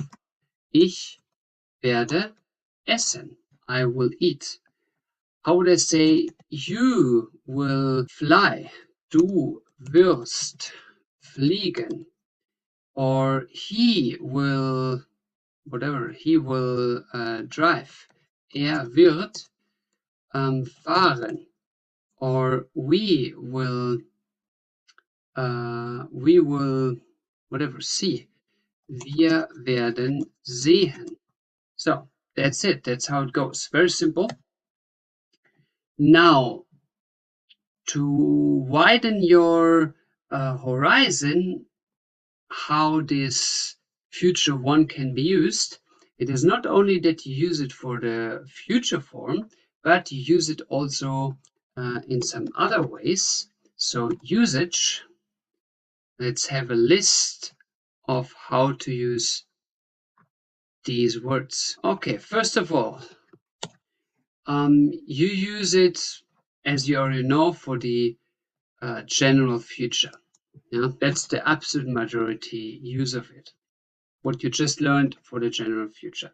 But you also often use it for promises. For example, how will you say, I will do my homework? I promise it, teacher, I will do it. A thing that I hear very often. So how would I say, I will do the homework? Please translate it, train yourself. I will do the homework is, ich werde die Hausaufgaben machen. Ich werde die Hausaufgaben machen. I will do the homework. So that is using the future, but it's actually present. It's like a promise that in the future I will do it. Or that it will be done in the future. Yeah? So that is one version how you can use it. A second version is to use it as a guess about the future. For example, how would I say, it will maybe rain? It will maybe rain. It will maybe rain. So that will be es wird vielleicht, maybe, vielleicht regnen. Es wird vielleicht regnen. So that's like a guess about the future. Es wird vielleicht regnen. Good. Then the fourth way of using it is if you have somebody demands you to do something. For example, how would somebody say, you will eat. You will eat. Du wirst essen. Du wirst essen. So somebody demands you, you will eat. Du wirst essen. Now, this way of demanding should not be mistaken what you learned in the A1 package with the imperative, because the imperative is an own form of not demanding but of ordering somebody to do something. So that is one escalation higher, that is stronger. If you use the imperative, that is stronger than just the demand, it is an order to do so. And if you use the imperative, then you would say, instead of du wirst essen, you would say iss, which is an irregular form in imperative. Iss. Yeah? Is, so that would be imperative. But imperative is an order, not a demand. And demand is less strong, it's weaker. Good. So this is all about the future one. So let's go to the future two now. Let's scroll down. We open a new chapter. Second, the future two. Future two is a very important German aspect, German lecture, also by our German mentality, but not so important for the English. It is following situation. In the future two, I am setting a deadline of something happening in the future. A deadline of something happening in the future. So you say this, for example, this project will be finished in 2 weeks. This project will be finished in 2 weeks. So you talk about the future, but you set the time limit that in 2 weeks from now, it will be done. It will be done, which is very important for the German mentality, because we Germans are phonetically planning our time. Phonetically. It's whenever people are asking about this, or maybe even you ask about this German time setting, I unfortunately cannot show you now my calendar, but my calendar shows that for the next 8 years, that's not a joke. For next 8 years, I have points in my calendar. Like in 2028, I will do this. That's not a joke. that's the German mentality. That's not how all Germans are, sure, but we Germans have definitely a very strong sense and feeling about planning the future. We love to plan. We love stability. Yeah. About if you're interested about the German mentality, then check out the German mentality seminar that I give, and you will understand the German so perfectly. One part of this is also how we use this future two in our all-day life, how we plan things. So we Germans plan, and therefore we need to know when something in the future will be finished so that we can plan further and do other actions. So how would I say, for example, I will finish the project in 2 weeks? In German, it has a different sentence structure. It is ich, and then will, you know how to say this. Ich werde. Now, the project, das Projekt. And then you have to set the time frame, das Projekt in 2 Wochen. In 2 Wochen, and then finished. Beendet haben. Ich werde das Projekt in 2 Wochen beendet haben. Now, you see here, first of all, we use the werden, which is the the future form, but also here beendet haben. What kind of time is that? You already know this from the past. You take haben and then here beendet. It is the perfect, which is past two tense. It's the perfect, so it is the past two. Now that is strange, isn't it? In the future we will use the past, or we use the past for the future. But that is logically as you have here, you're saying that something in the future will be finished, like in English. It will be done, like in English. It also uses past two tense here. So it is something in the future that has a past, because in the future, at this point, it is finished. It is in the past. This project is finished in the future. So therefore, we are using the past in this sense, and we're using the werden here. So we need werden plus, that's now very important, we need plus a time frame or a time limit, yeah? Depends how you put the sentence. And then you need the perfect. That is the time frame. Yeah? So that is how you form the future too. And now the question is about the usage. So let's go by the same logic here and add the usage. And the first usage is here very clearly the planning aspect of something, like planning with a deadline, so a time limit that is set.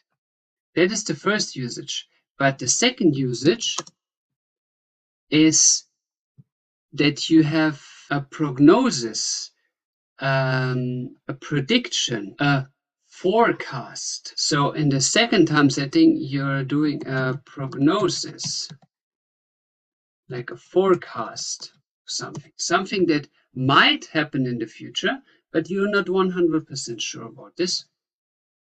So for example, as a prognosis, how would I say the weather will be better or will have become better until midday. The weather will have come better until midday. So the weather, which is das Wetter, then you need werden. In what form? Think about it. Werden, das Wetter. Das Wetter is es, so that's the third form of the singular. So it's es, das Wetter, es wird. And then you need the time frame. Bis mittags, so middays. And then besser. And now we need to become. So the second meaning of werden is to become. So we need again werden. And now we need become in the participle to form the perfect, to form the past two, which is von werden it turns to geworden. And as this is a situation change, werden is a situation change, we need not haben, but sein. Geworden sein. Das Wetter wird bis Mittag besser geworden sein. Now, I put this for you in a more obvious frame. So here you see it now with a frame, the time limit in 2 weeks, in 2 Wochen, oder bis Mittag. That's the time frame. And that's the future too. So you use it when you want to set a deadline, when you want to say a prognosis about something. And that's it. That's all there is in the future. It's not that difficult. It is simplistic. So it is the first future, you use it like in English, will be the second future. You're just adding the perfect at the end if you want to use a time setting. But most Germans are just saying the future like I go plus something future related, any word future related. And that's the whole future. Good. So now in your future, what I want you to know is how to form the future. So train it every day, 5 sentences to train. And maybe you want to start with the sentence of Ich werde jeden Tag meine Hausaufgaben machen. I will make my homework every day. And I'm looking forward for the next lecture and see you soon. Hello, hello, hello, and welcome back on board. Today with a lecture that maybe you have asked yourself in the past. If I would say, my name is Kevin, that is quite easy, isn't it? But let's say that I want to say it indirect. For example, there is a other person here and I translate from English to German, and I want to say, this person says that his name is Kevin. So I translate it and therefore have to switch from the direct talking to the indirect way, because it's not what I say, it's what another person says. So I say indirectly through me, through my translation, what the other person is saying. And this is the topic of the indirect speech. And let's join into this element today. I want you to know at the end of this lecture how the indirect speech works. So the indirect speech is our topic today. And as this is quite an easy topic, we will mix it up, training our understanding of the times that you learned so far. So it will be a new topic and also training of of the topics that you already had. And this is the indirect speech is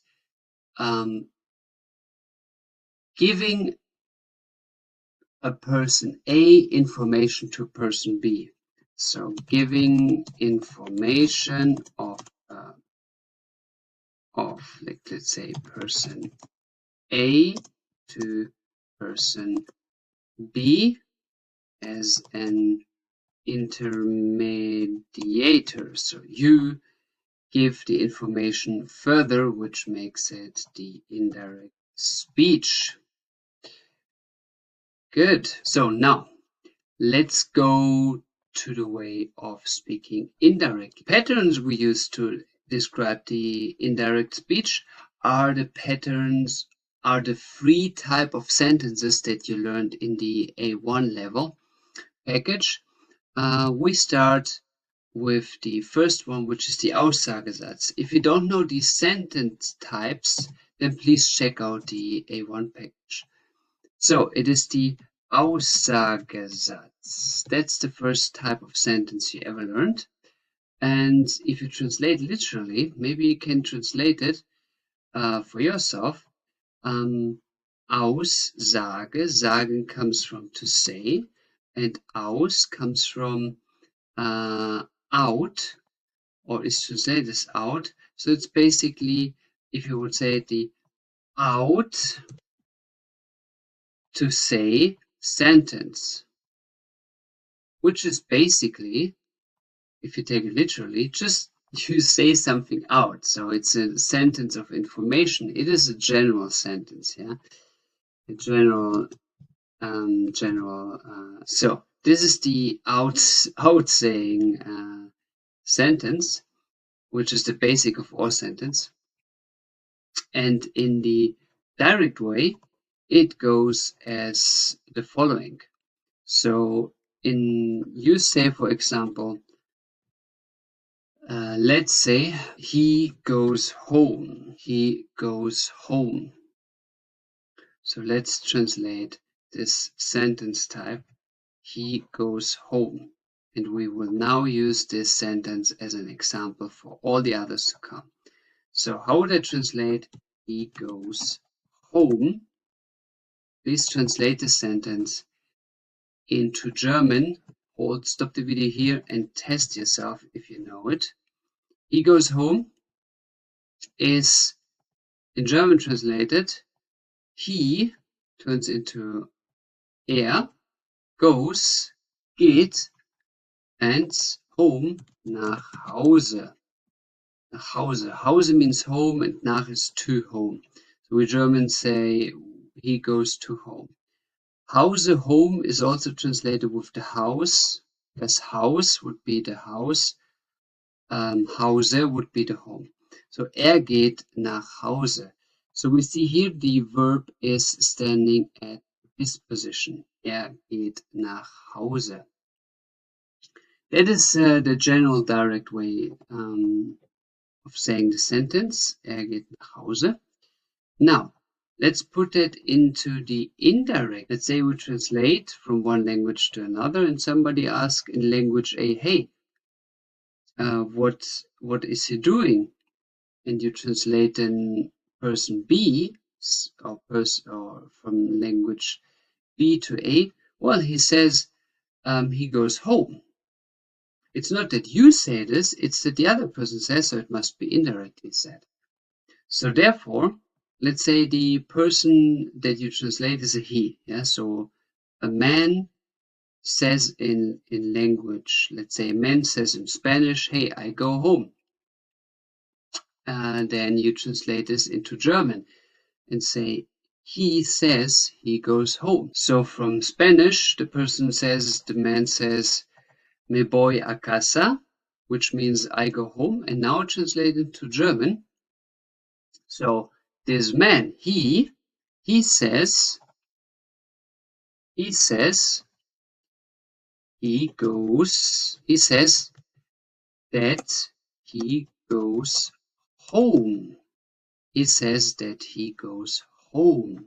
That's what I have to say. That's how I have to say it in the indirect way. And that would be in German. Please now translate for yourself and test if you know this already. He says, sagt, Komma, and now we have to translate that. Sagt, Komma, dass er, and now nach Hause geht. Dass nach Hause geht. Now the question is here, what is different? And it's obvious that out of nowhere there is a das here, which is the translation of that in English. And now the verb is at the end of the sentence. The verb is at the end of the sentence. Now this is a new structure of sentence. You will learn about all types of sentence structures in the B-level package. With a great list with all the overviews and all the varieties. But you can also think about this being also a rule set with the modal verbs. You already know at the modal verbs in the A level, in the A level course that we had, that if there's a second verb, then it's at the end of the sentence. Here, there is not a second verb. There is a second sentence, and in the second sentence, the verb is at the end. That's not for all sentences. You will learn this in the B level. That is for the sentences that start with das. So you can perceive this as an own new sentence that starts with das, and because of the das, the verb is at the end of the sentence. I mark you this now. So here mark for you now with an arrow, and also I mark it here as an extra comment verb goes to the end sentence. Good. That said, this is the indirect way of speaking. Pretty easy, isn't it? It's very close to English, besides that the verb is at the end of the sentence. That's the big change. German. Now, this is the way of saying it in the present times. In the present times. But as we learned, we want to also use the other times to say the same. So this is present. Now we want to say the same in the past. So let's say the same in the past. So restructured you here the overview, make it more obvious. So now, if I say geht nach Hause, how would I say this in the past? Think about it, stop the video here and translate it. If I say geht nach Hause in the past, I would need to take the geht into the past. So therefore, I have to think, okay, do I use the past one or the past two? Gehen. Now we check the analytical view that we have. Past one is only for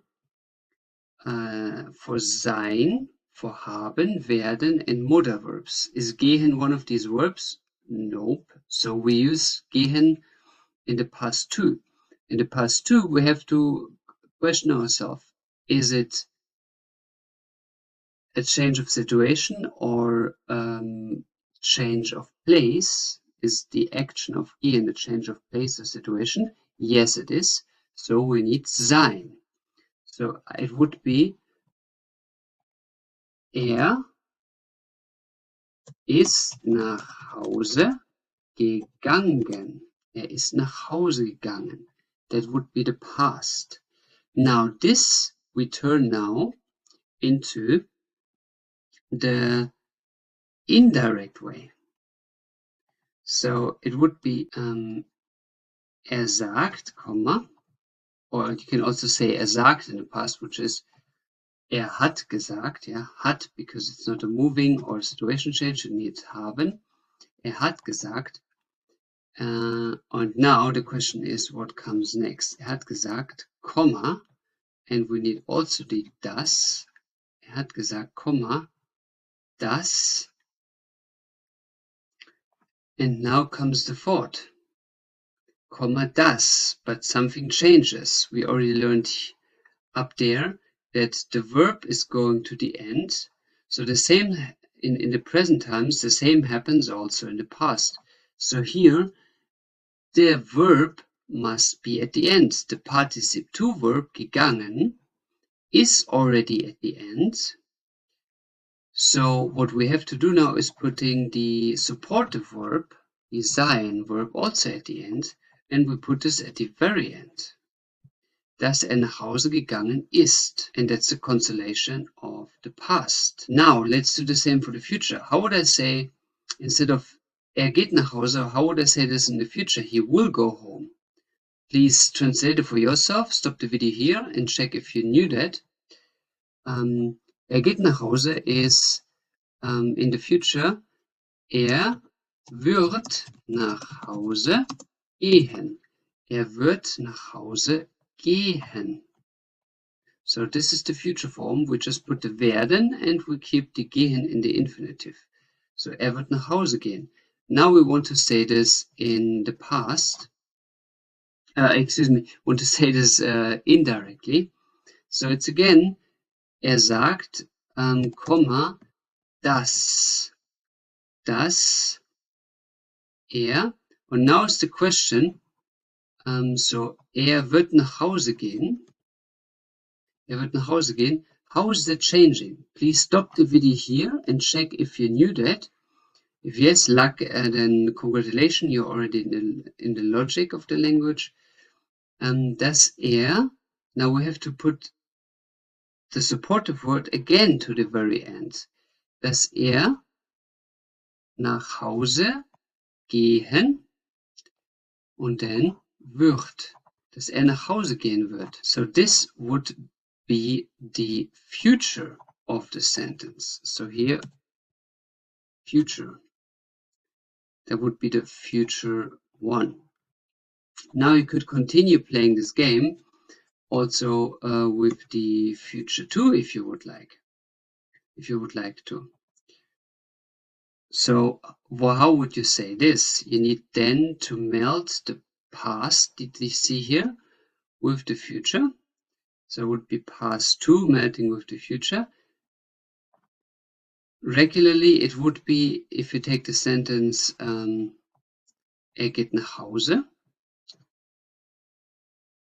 you have to say wird nach Hause. So this is the future, wird nach Hause, and now you have to put the gehen into the past. It's future 2 is when something in the future was already done, when it's finished. Wird, for example, bis 12 Uhr nach Hause gegangen sein. Gegangen sein is not a perfect form, it's the past. Yeah? That would be the future 2. Wird bis 12 Uhr nach Hause gegangen sein. Okay, I will not write this down, this is just for training. Good. So we have now the regular sentence, the Aussagesatz. Now let's switch to the second type of sentence that you learned in the A-level. It's the Fragesatz. Fragesatz. And what does it mean, Fragesatz? It's pretty obvious if you translate it literally. It is the question sentence. Question sentence is the second type of sentence that you learned. The question sentence, which means it's a basic question, but a basic question without a question word. It's just the same sentence formulated in a question. So you question if the action actually happens. So we can again go here with the logic of direct, indirect, present, past, future. And we formulate now the basic sentence that we had into, which is this one, into a question. So instead of he goes home, we ask, is he going home? So what would that be in German? Is he going home? Don't translate the going. That's not translatable in German as it is used in English. So you would just ask, you would just formulate it in by turning the verb into person, switching each other. So instead of geht nach Hause, you ask geht nach Hause? And in German, by the pronunciation, you lift up the sentence mainly at the end if you ask something. So geht nach Hause? Hause? Hause? You lift the last part of the last word up if you want to formulate a question. Geht nach Hause? So here the verb is at the beginning. Yeah? So the big difference between regular sentence and its question form is just switching verb and person's position. Geht nach Hause? Now, let's put it in the indirect way.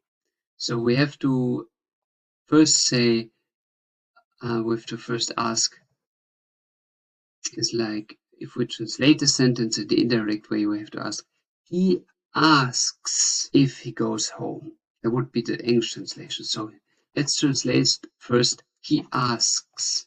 So, fragt, comma. And now in English, if he goes home. The if in German has more than one translation, but in this translation, and the most common use in questions is ob. Fragt ob. And now the same magic happens again. You just copy paste the same word order, but you just put the verb at the end. Fragt, ob nach Hause geht. Fragt, ob nach Hause geht. And that's the magic. Put the verb at the end of the sentence, and that's it. Fragt, ob nach Hause geht. Good. So that's said. Now we have to go to the past. It is the same logic again. It's fragt, comma, and then ob, and then we go to the rest of the sentence, which is fragt ob. And please fill out the sentence now by yourself and check if you understood.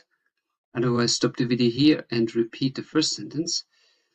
So the answer is, fragt, ob nach Hause gegangen ist. Fragt, ob nach Hause gegangen ist. So this is the past 2 form with the participle 2 verb gegangen, or participle 2 form of gehen ist gegangen. And now we can do this in the future as well. Fragt, ob nach Hause gehen, and then we put the future wird. Fragt, ob nach Hause gehen wird. That's it. That's a normal question. So you come from he goes home, which is a fact. You ask, is he doing this action? Is he going home? Which is the Fragesatz. And the translation of this in English would be, he asks if he goes home. He asks if he goes home. So here is the central aspect, the if. Now let's go to the third sentence type that you know, which is the Wortfrage. Wortfrage. Now the question is, what means Wortfrage? Wortfrage is pretty literally to translate with word, Frage, question, word question. So it is again a question, but this time there is a question word included. A question word. So we have the same structure here again. And in the first sentence, we said there's a fact, somebody does this action, he goes home. Second question, we asked the fact. We asked the questions like, is he really going home? Is this action happening? And in the third one, we now add a specific information of the action with a question word. For example, when is he going home? Or how is he going home? Like, for example, by car or foot. Or we can add any question word if it makes sense. We just want to give a detail. We want to know a detail of the action. So in the direct way, let's ask, for example, the detail of when he goes home. In the direct way, it would be when he goes home. Please translate and check if you're correct. When he goes home.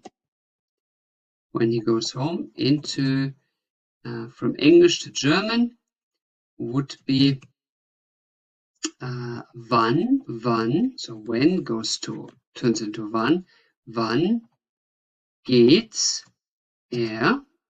nach Hause? Wann geht nach Hause? Then we have the verb again. Wann geht nach Hause? And we have now, in addition, a question word in it. Yeah? Wann geht nach Hause?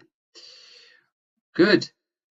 Now, wann geht nach Hause? And we turn this now into the indirect way, which is the same of asking again. Fragt, he asks, comma. And now the question word comes in place.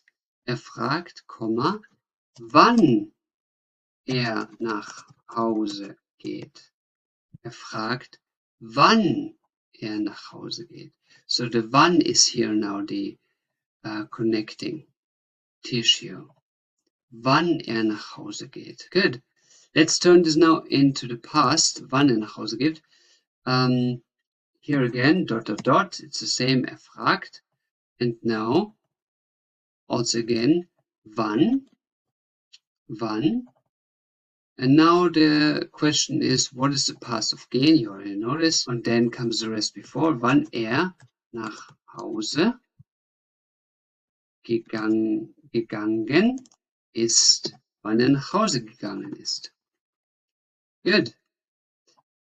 So, and now we put this in the future. It's the same logic. Wann nach Hause, wann nach Hause gehen, we put this in the infinitive, gehen wird. Fragt, wann nach Hause gehen wird. And this is all. This is the indirect way of talking trained with the times. Indirect speech. So, now your homework will be to write your regular sentences, as always, and this time you are turning your regular sentence. Let's say you have one example sentence. You turn this sentence into a question, and then into a question with a question word, and by these you also turn it then into the indirect way, the same scheme as we have here. And that's supposed to be it. I will correct a bit here for you the overview, and then you can see it in the downloadable files. I am glad that I had you on board today with this short informative lecture about the indirect speech. And now you are able to translate things saying, this person says, this person asks. And that will be a useful skill on your German language journey. It was a pleasure for me, and I hope to welcome you on board very soon for the next lecture. See you soon. Welcome back on board. So you're already very advanced. So I greet you with the wisdom that you already accumulated. But today we want to challenge you once more, because it might be that we ever ask ourselves how to say, let's say, something in the passive. What does this passive means? It is, let's say you have an operation to be done. You would not say, I am operating, like myself.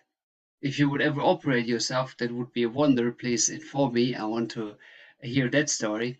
But if you would say, it's like, it's not that I operate myself, but I am operated. So you are the passive part in this operation, and somebody does something actively with you, with your body. And how to express it in German is our goal for today.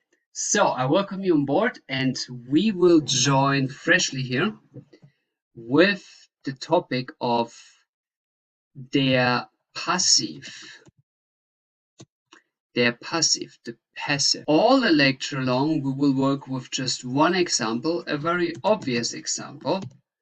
And expressing this now the opposite of the passive, we express this in the active. We compare everything with the sentence of he repairs the car. He repairs the car. Now please translate this into German. He repairs the car. So stop this here, the video, and check if your translation was correct. It is in German. Repariert das Auto. Repariert das Auto. So this is the active example that we will use to compare the passive version of it. Now, repariert das Auto. The fundamental question is here, who is doing that? Who is doing this? So it is a strong focus on the person who is doing that. And it is so some male. who is doing that. So who does the action? That is the main focus here in this phrase. That's the main focus in active. Good. So now, to compare the passive form of it, we also need to know the construction of the active sentence. So the construction of the active sentence is very basic. You have the subject, which is er. Subject means the person or the thing that does the action. Can also be a thing doing the action, like let's say a tree is falling and crushes something, then the tree did the action. So we have a subject, the action doer or the action performer, and then we add this plus the verb, which is reparieren, and we go further with the object, which means the thing that the person is doing something with. So it is like the instrument or the whatever is taking the action. So in this case, the person, he repairs, and the action is the repairing, and the repairing goes towards the car. So the car is repaired. So the car is the object. It is the thing that the action is done to. Good. So this is the active sentence. Now let's go to the magic. Let's go to the passive. First of all, we have two forms of passive in German. We will learn them step by step. First, the first form, which is called the Vorgangspassiv. Vorgangspassiv. Vorgangspassiv. Now, the question lies in the word, or in this case, the answer lies in the word, or as the Latin says, say nomen est omen. What the difference between the two passive is lying in the word. So first of all, Vorgang, this word, means der Vorgang is roughly, you can translate it as the process.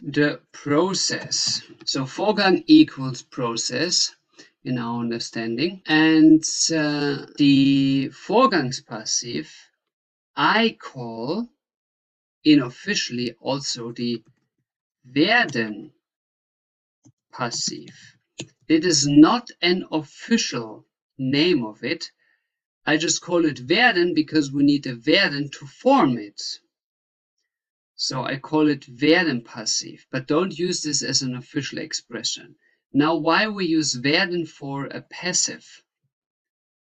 Werden has two meanings in German. It has two translations. The first is the translation to the English expression of will to, like future form. So will future. That is the first translation of it. Will future. Will future has nothing to do with change automatically.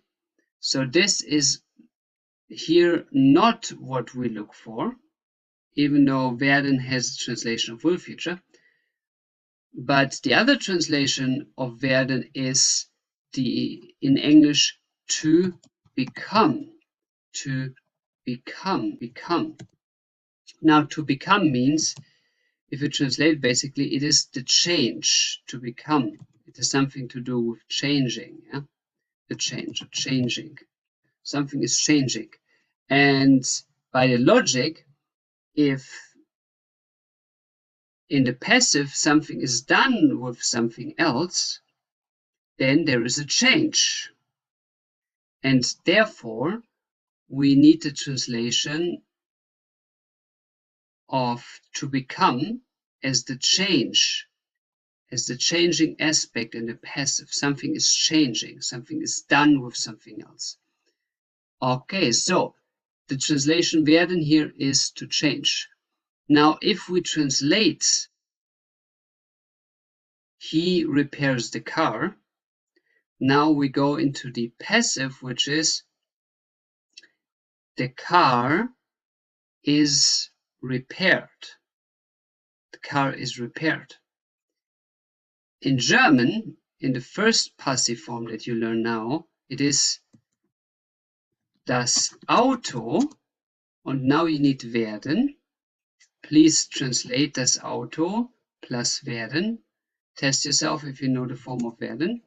Das Auto wird, and now we need repair. And think about what form of repair, what form of the verb should there be? Should it be the infinitive or maybe something else, you know? And the answer is, it is going to be the participe to form of the verb. So instead of reparieren, which would be the infinitive, it is repariert. Das Auto wird repariert. The participe to form of the verb you often need in connection with saying something in the past or saying something in the passive. You always need the participe to form.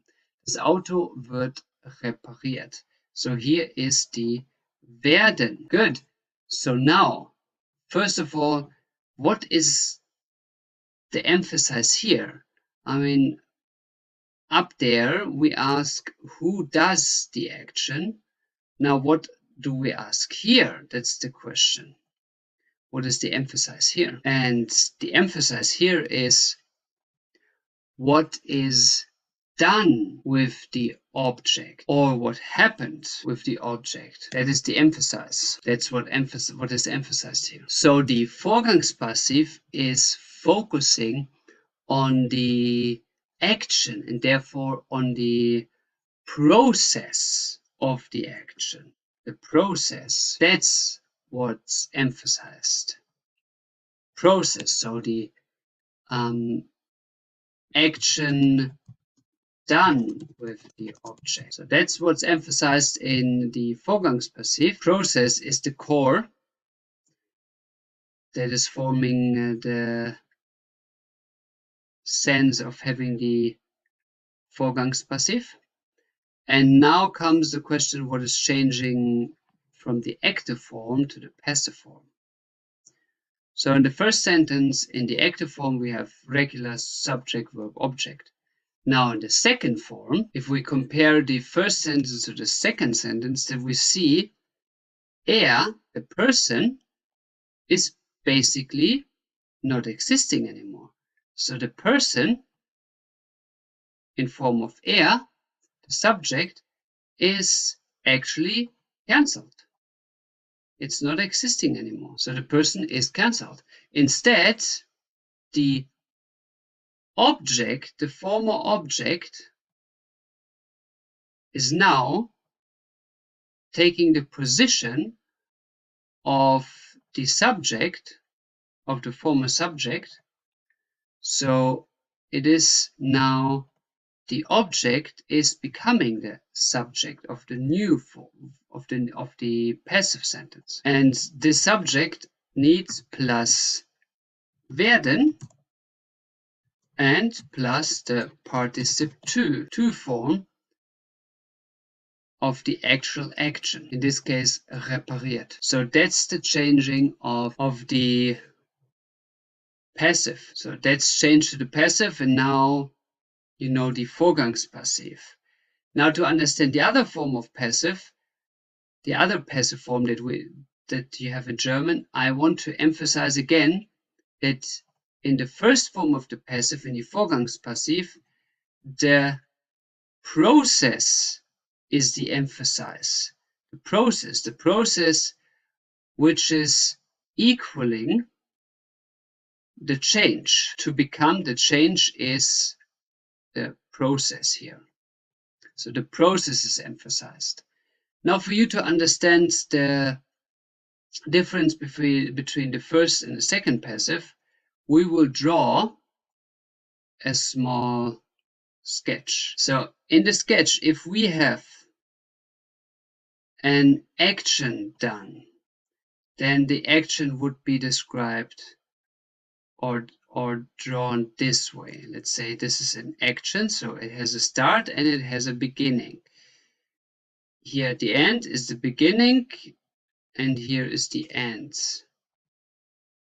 So now, with the first form of the passive, we're describing the process, which means we are describing the whole line here, the start to almost the end of the process, so everything that is in between, which is why we use the werden as the verb here, because the werden is describing the change, the process. Now for the second past, what we need is basically the end result. This point here should be our next form of passive. It is the point at the end, the result, And the result is basically a to be status, like how it is. And therefore we need the sein verb to have it as a result. Here I redraw everything for you to have it more obvious. So the result is the second past, the result focused. And this past form is called der Zustandspassiv. Zustandspassiv. Now by the logic, you can already guess what means Zustand. Zustand is something like a situation or a state of something, like the state of mind or the state of the process. So at what state is the project, for example? Yeah? So it would be state or the situation that it is currently in. And this passive needs the sein as a verb. That's why I call it the sein passive, but it is not, it's not officially the sein passive. This word doesn't exist. I just give it this name for you to remember it easier. Good. And now the question comes, how do I form this type of passive? Now, it is as easy as it looks like. Instead of werden, you have a sein.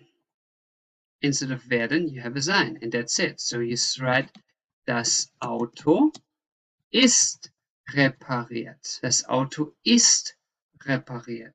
And that's it. That's the second form of passive you learn.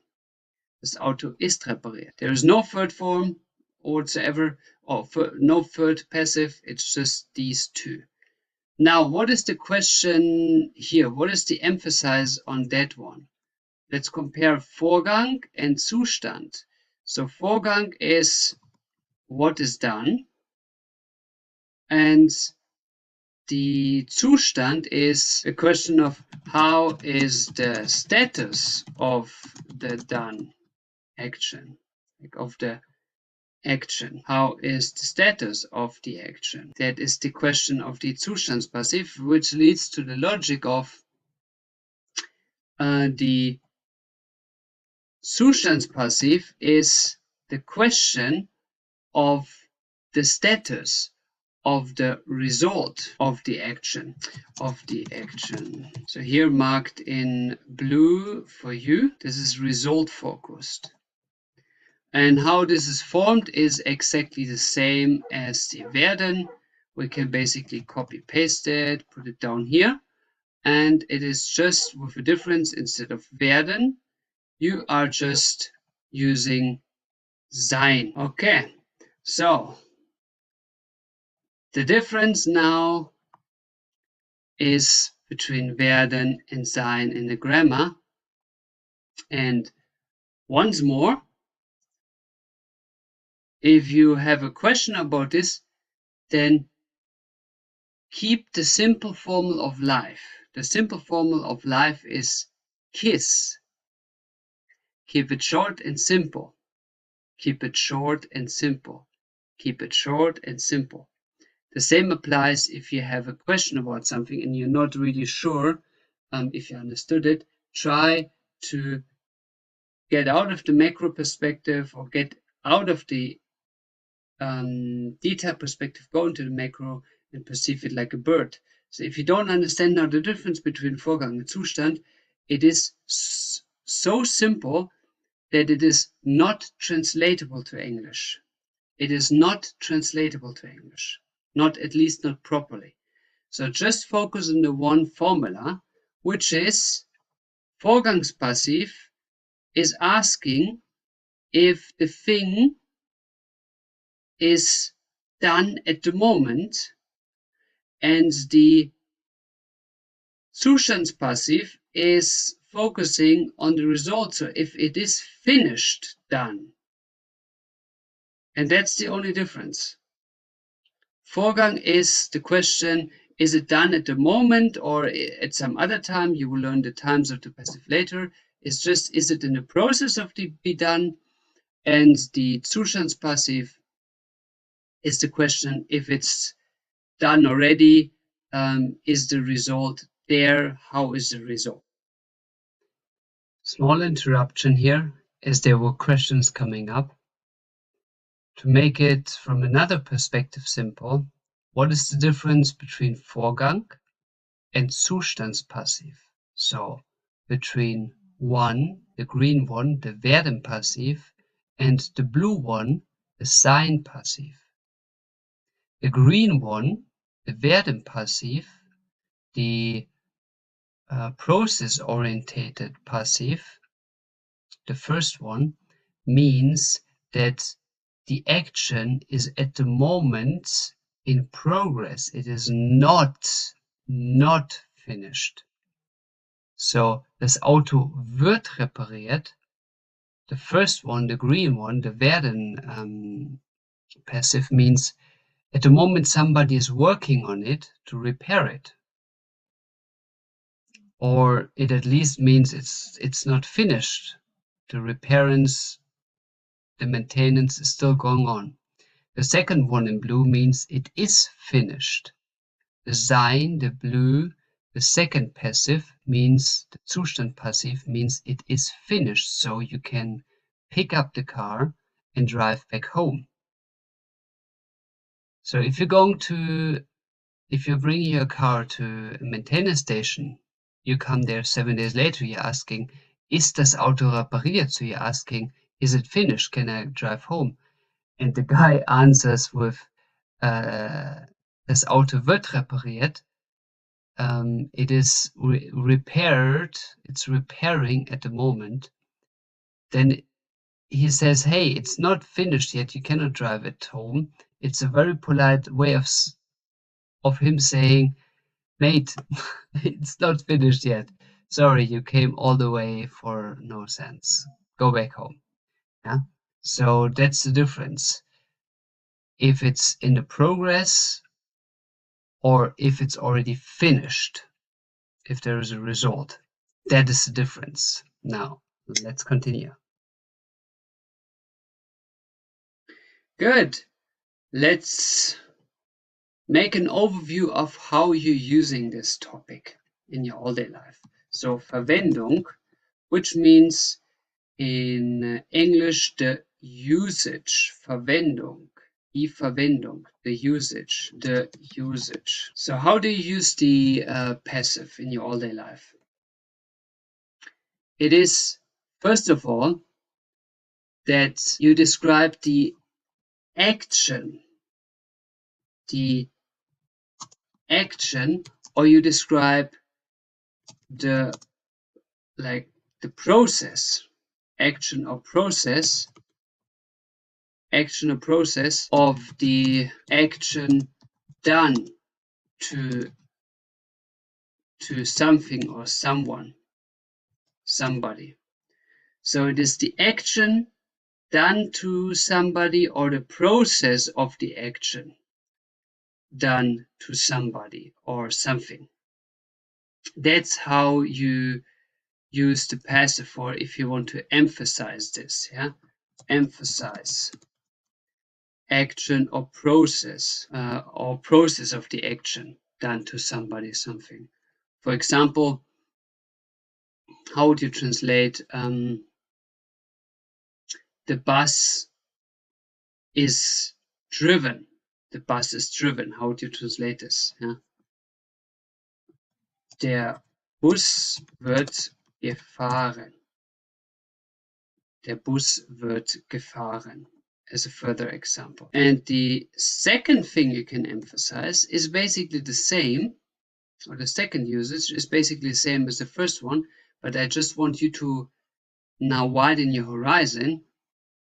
It is that you can emphasize the action or the process done to something or someone, but it can also be that can be done specifically to a person who is an object of some other person's action, who is an object of some other person's action. For example, it is not you who operates yourself, but you are the object of the doctor, of the chirurg, the surgeonist. He is doing the action to you, so you are in his hand, you are his object.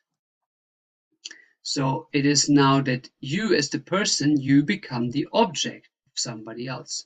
So in this example of der Bus wird gefahren, let's say, for example, the passenger is driven by the bus driver or by the bus. How would you say this? The passenger is driven by the bus. Der Passagier wird vom, now you can say Fahrer, which is the driver, or vom Bus gefahren. Der Passagier wird vom Bus gefahren. So the person, the living being, is now out of nowhere. By the sense, he is an object, not by the grammar, but by the sense, he is an object. So mark this for your understanding clearly, that here the passenger is basically the object of the driver. So here the passenger turns to be like passive as an object of the action doer, of the action performer. This is all.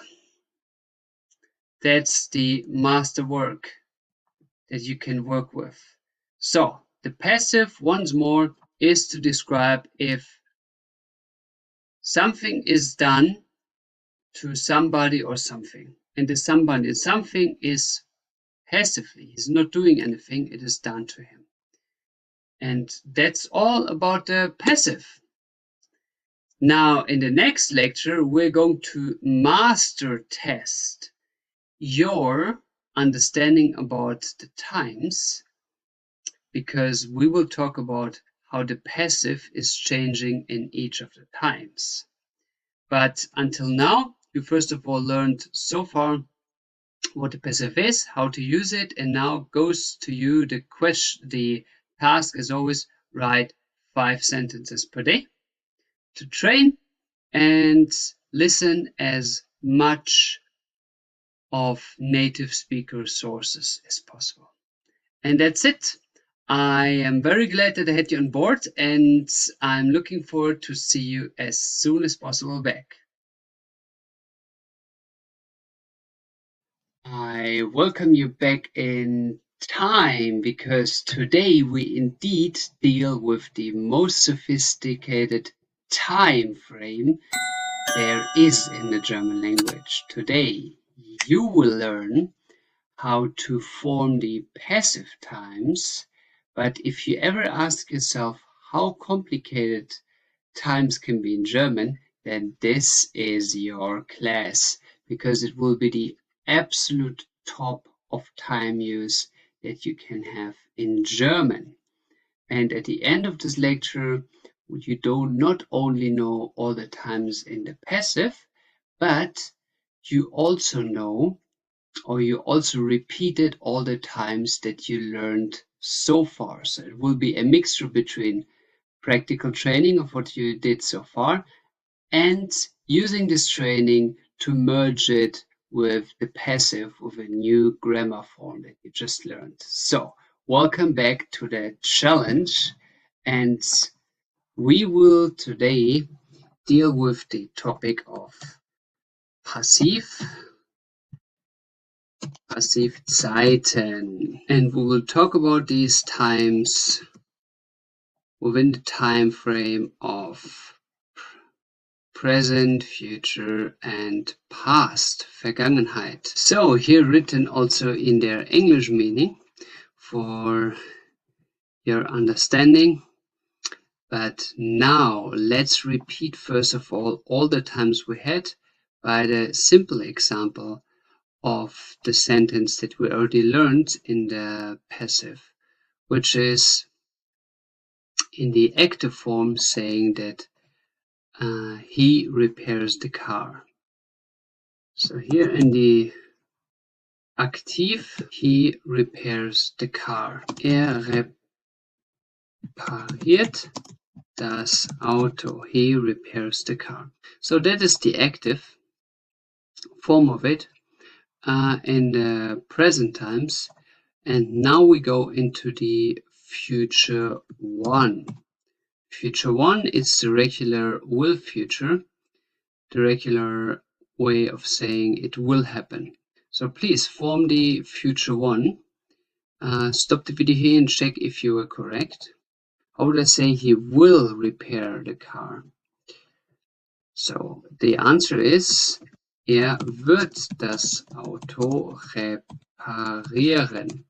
Wird das Auto reparieren. So it is just werden and then the infinitive of the verb at the end. Okay, here marked in thick letters for you the grammar recognition parts of the sentence. So wird reparieren. Good, let's go to the second one. So in this part we use future two, like he will have done something, he will have repaired the car. And for the logic, not needed by grammar officially, but for the logic would be better if you put a time in it. For example, he will have repaired the car until Wednesday. So how would I say this in German? He will have repaired the car until Wednesday. So wird das Auto denn bis Mittwoch repariert haben. Repariert haben. So we need the perfect time here because it is the past, the closed past or the finished process of the past in a future point. So at Wednesday the process is finished, and when it is Wednesday this process would have been in the past, but from our perspective it's in the future. The future Wednesday. That's why we need the past and the future in one sentence. Okay, if you have questions about this so far, then please repeat the lecture of this grammar package about the future and about the past. Good. So now let's move to the past forms. So as you learned, the past one is almost never used, but each verb has officially a past one form, which is extremely rarely used, mostly just in books. But I wanted to have it here on the list for you to have everything on one list. So how would I say he repaired the car? He repaired the car. How would I say this? Maybe just make a guess if you don't know. But you can also check the lecture about the präteritum, so the past one formation. It is and now the reparieren verb is not so extremely changing. It is regularly changing in the past. Reparierte das Auto. Reparierte das Auto. So quite simple in this case. Reparierte das Auto. Good. Now let's move to the past two, the past that we regularly use. for this case of reparieren. So how would I say this in a regularly case? Would be, and please stop the video now, check if you're correct in your translation. And the answer is yeah. And then logically we need haben, because it's not a moving, neither it's a change of situation. Hat das Auto. And at the end comes the participle to form repariert. Hat das Auto repariert. Hat das Auto repariert. Okay, so these are all the free time forms, or the free times that you learned. Now let's transform this into the passive form. The first passive form is the Vorgangspassiv, which I also call the werden passiv. But this is not an official name. I repeat, never use it in front of others. I just call it that way for you to instantly remember that you use werden in this passive form. Werden passiv. Good. Let's mark it green. And also now for the future sentences, the werden will be marked green for you to see how the werden is changing in this sentence. Good. So, how would I say the Vorgangspassiv of repariert das Auto? Please stop the video here and write down the answer and check if you're correct. The answer is, we have to first take the object that something is done with, and then the object goes in front and turns to the subject, because now the object is the passive thing that something is done with. So das Auto, and then das Auto. Now we need werden, wird, and we need the participle to form repariert. Das Auto wird repariert. Das Auto wird repariert. So this is now the passive form that you already know. We already created that in the unit before, the last unit, but now let's move to the future, how to say this in the future. So in the future one, now comes the logic. You need to take the logic above, which is this one, and you need to add somewhere the werden now. Where comes the werden? Where to put that? The werden is basically now 2 times in the sentence, because we have the will to werden, the future werden, he will repair the car, and we have in addition the werden of the passive, so we need werden 2 times in the sentence. This werden means to become, and this werden means to will, like not to will, but will future. So it is like will become, if you would translate it literally. So the question is where to put the werden. Now we start with das Auto, because the car, something is done with the car, das Auto, and now we need the regular future form. So the car will, something will be done.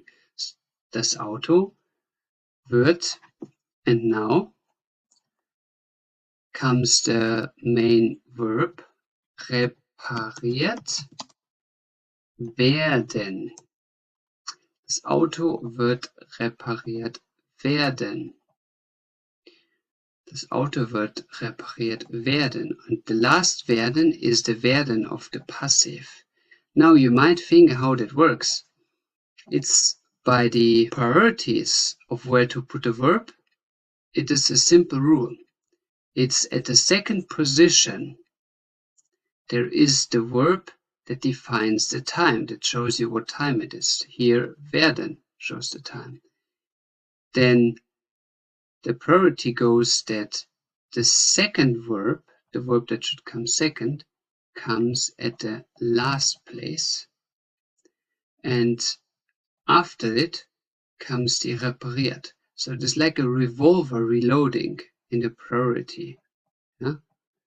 Like a revolver movement in the priority, the verbs are changing. So das Auto wird repariert werden. That is the future one of the passive. Now let's move to future 2, which starts the same way. We have das Auto, and from das Auto, for the future 2, we also need the future, so it is wird, das Auto wird. So no change until here. Now that we talk in the future 2, it would be better for the understanding if we set a time limit. That's not grammar-wise needed, but by the content, that would make more sense for the Germans to hear. So we talk about setting a time limit for the future to do the action. So instead of saying the car will be repaired, we say the car will have been repaired until this day. So let's say again Wednesday bis Mittwoch. So it will have been repaired until Wednesday bis Mittwoch. Das Auto wird bis Mittwoch, and now we need the reparieren. So this is the action, reparieren, and therefore the participle 2. So das Auto wird bis Mittwoch repariert, and now comes the hard point. Repariert, and we need now this plus werden. But how do we form this? That's the question, how to form it. Now, as you see in the sentence here, this together is the perfect time, which is like the past 2 time. Perfect, past 2. And we need to put the past 2 into this verb of werden. We need to transform the werden into the past 2, which we will do like the following. First of all, to form the past 2, you need to know the participle of the verb, and the participle of the verb werden. Werden, the participle ist worden. Worden. The participle 2 of werden ist worden. And now we need, with the participle 2, we also need the supportive verb to form in total the past, the perfect. So the question is, should we use sein or should we use haben? Now, we know that sein is used if there is a change of location. Is there a change of location with werden, with the verb werden, like to become in English? The verb to become has no change of location. But the second question, is there a change of situation? And to become means there is a change. That's the literal meaning. So yes, there is a change, so therefore we need the sein. And we put this at the end. Das Auto wird bis Mittwoch repariert worden sein. Now, if you ask yourself about the strange order of the verbs, that works like following. At the beginning, you have always the verb that gives the time sense. Here the time sense is the future. So you need to put the future, the verb that shows that this is the future at the beginning. This has the highest priority. And then the priority of verbs, it's set backwise.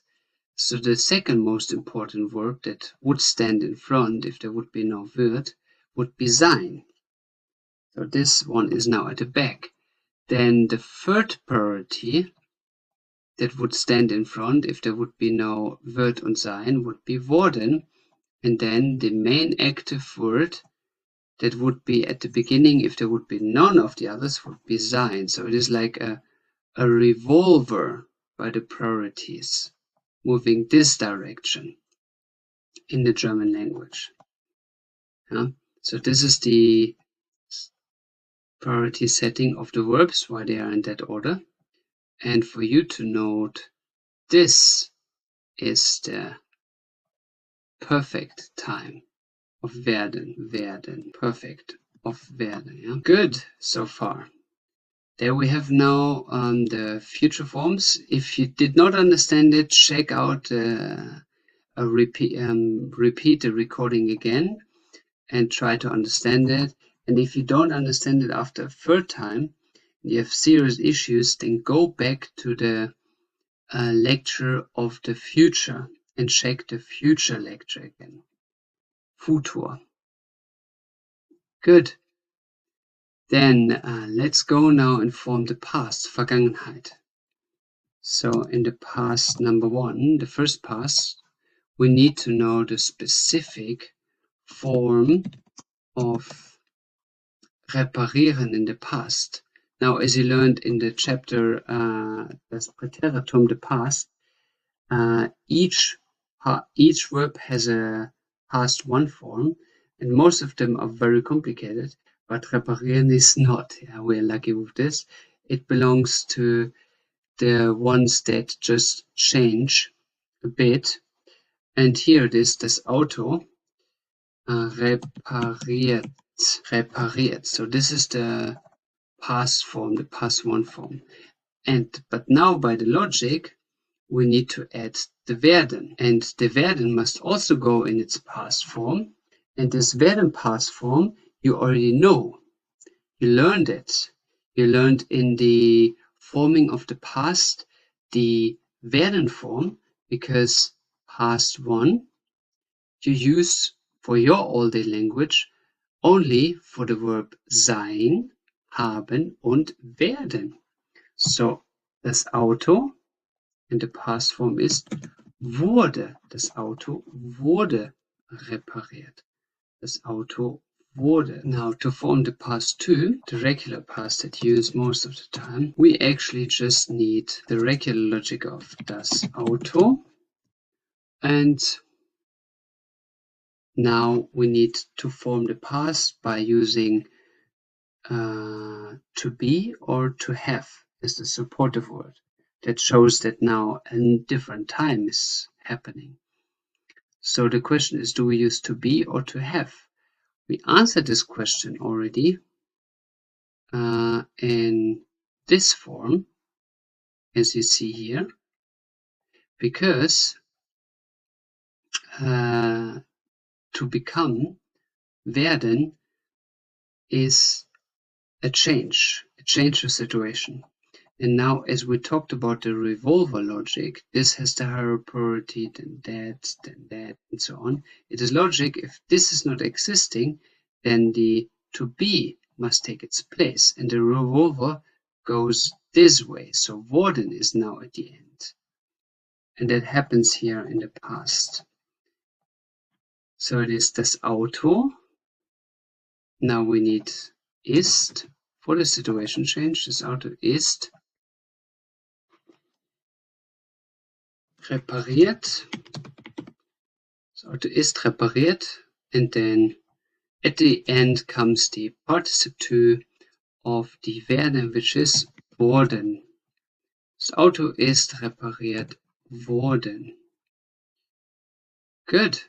Das Auto ist repariert worden. And that's for the Vorgangspassiv. Now let's have a look in the Zustandspassiv. Here I've rendered for you in blue.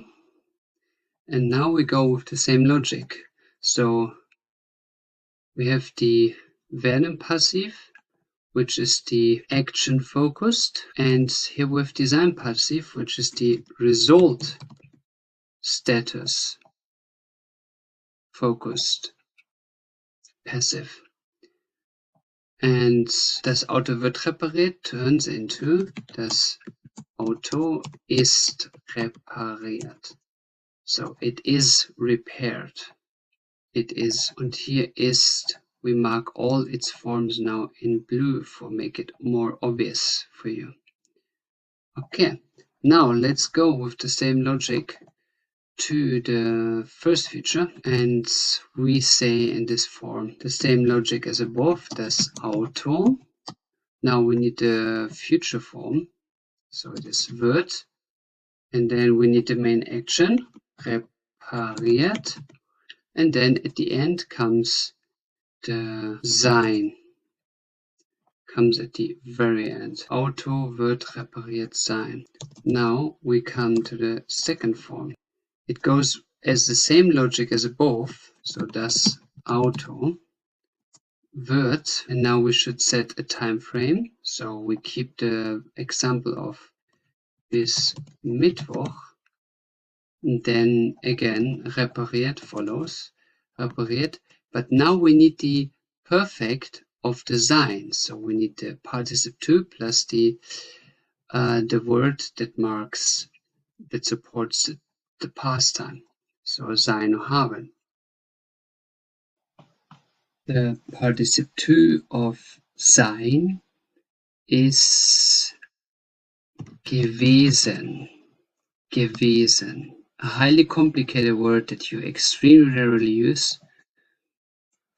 To form the past of the sein, you always use war, which is way easier. Here gewesen is the past of sein. Now you have to add the supportive word that shows that it's the past, so it can be haben or sein.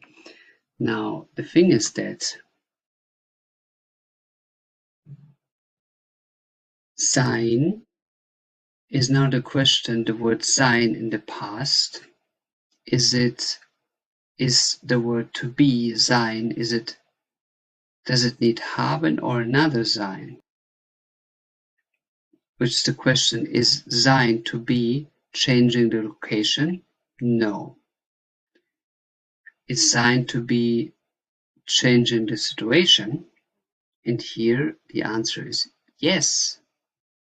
It changes the situation, even though it sounds illogical at the first moment, but in this constellation, but also in the general past constellation, sein needs another sein to form the past. So, bin gewesen. Ich bin gewesen means I have been.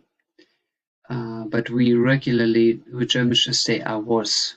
Yeah, I was, so ich war, to make it easier. Ich bin gewesen. So I have been is in German ich bin gewesen. That is an exceptional one, but in this case it makes sense because we're talking about the passive, and the passive always is a change of situation, and change of situation need to be. So, ich bin gewesen. And here it is at the end of the sentence, it's sein. Sein. Good. Das Auto wird bis Mittwoch repariert gewesen sein. And now we add here the marking of perfect of sein ist gewesen sein.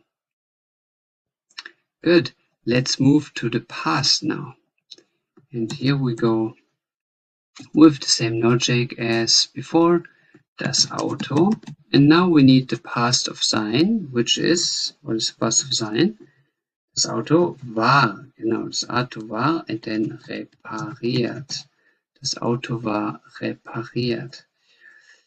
So, das Auto war repariert, and repariert is in the participle to. Good. Then we go to the second form, and here it is the same logic of the past form. Yeah, now you need the sein to be in the past, to in the perfect, which is gewesen sein. So das Auto ist repariert gewesen. So the car has been repaired. Ist repariert gewesen. Has been repaired. And that's it. Phew. Now take a deep breath. These are all the forms of the passive in their times. And this is by far definitely one of the most sophisticated ways of using diff times, if not even the most sophisticated. In the B-level package, you will learn the conjunctive forms, the if clauses, which are also by their times very sophisticated, but the passives are by their constellation the hardest. And you did a great work today. If you did not understand everything instantly, this is absolutely normal. Go through this again and take this unit more as a training to test if your language, your time skills, your time understanding, your understanding of the times in German is properly set, if it's really now manifested. As this unit is more a training than it is of really using the passive time forms, because the usage of the passive time forms is minimal in the all-day life. You hear it almost never, but it is a great training. If you understand this topic, then you're 100% mastering the times in German. That's why you should repeat it and train it 5 sentences per day for you to feel safe, to feel almost as a native speaker. And you will impress Germans if you're able to say, das Auto ist repariert gewesen. Good. That said, I am pleasured that we finished now with the times, and especially this unit I had to stop and do the record over several times because even as a mother tongue it's difficult, but we reached the goal line. Now it's up to you to train, and I trust in your skills, trust in yourself. You will do it, and check out for the next A2 package to see all the other grammar units that are connected with A2. It was a pleasure and training to welcome you on board again. I welcome you back on board of a rough ride today, because there came one question up, a question that I cannot deny to be super sophisticated. It sounds simple, but there was the question, what can we do about the passive times concerning the modal verbs? Verbs like must, verbs like should, in combination with the passive times.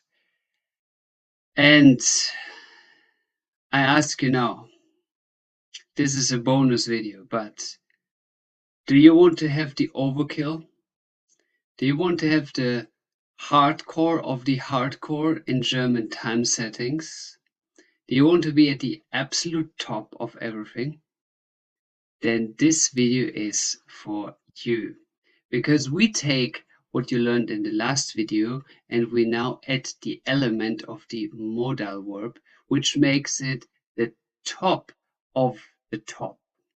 So it will be even more sophisticated than what you learned so far with the times of the passive. So let's dive in today and solve the question, what to do with the modal verbs in the times of the passive. So the skill that you will learn today, the topic is the modal verbs in combination with the passive times. If you have any basic question about the modal verbs, then please check out the A1 level. But here shortly to repeat the modal verbs. First of all, the modal verbs express the mode of the verb. So they're giving a mode to another verb. For example, the question of I must do something or I should do it. Is it a recommendation or is it an obligation to do? So obligation or recommendation, that is the mode of the action. Yeah?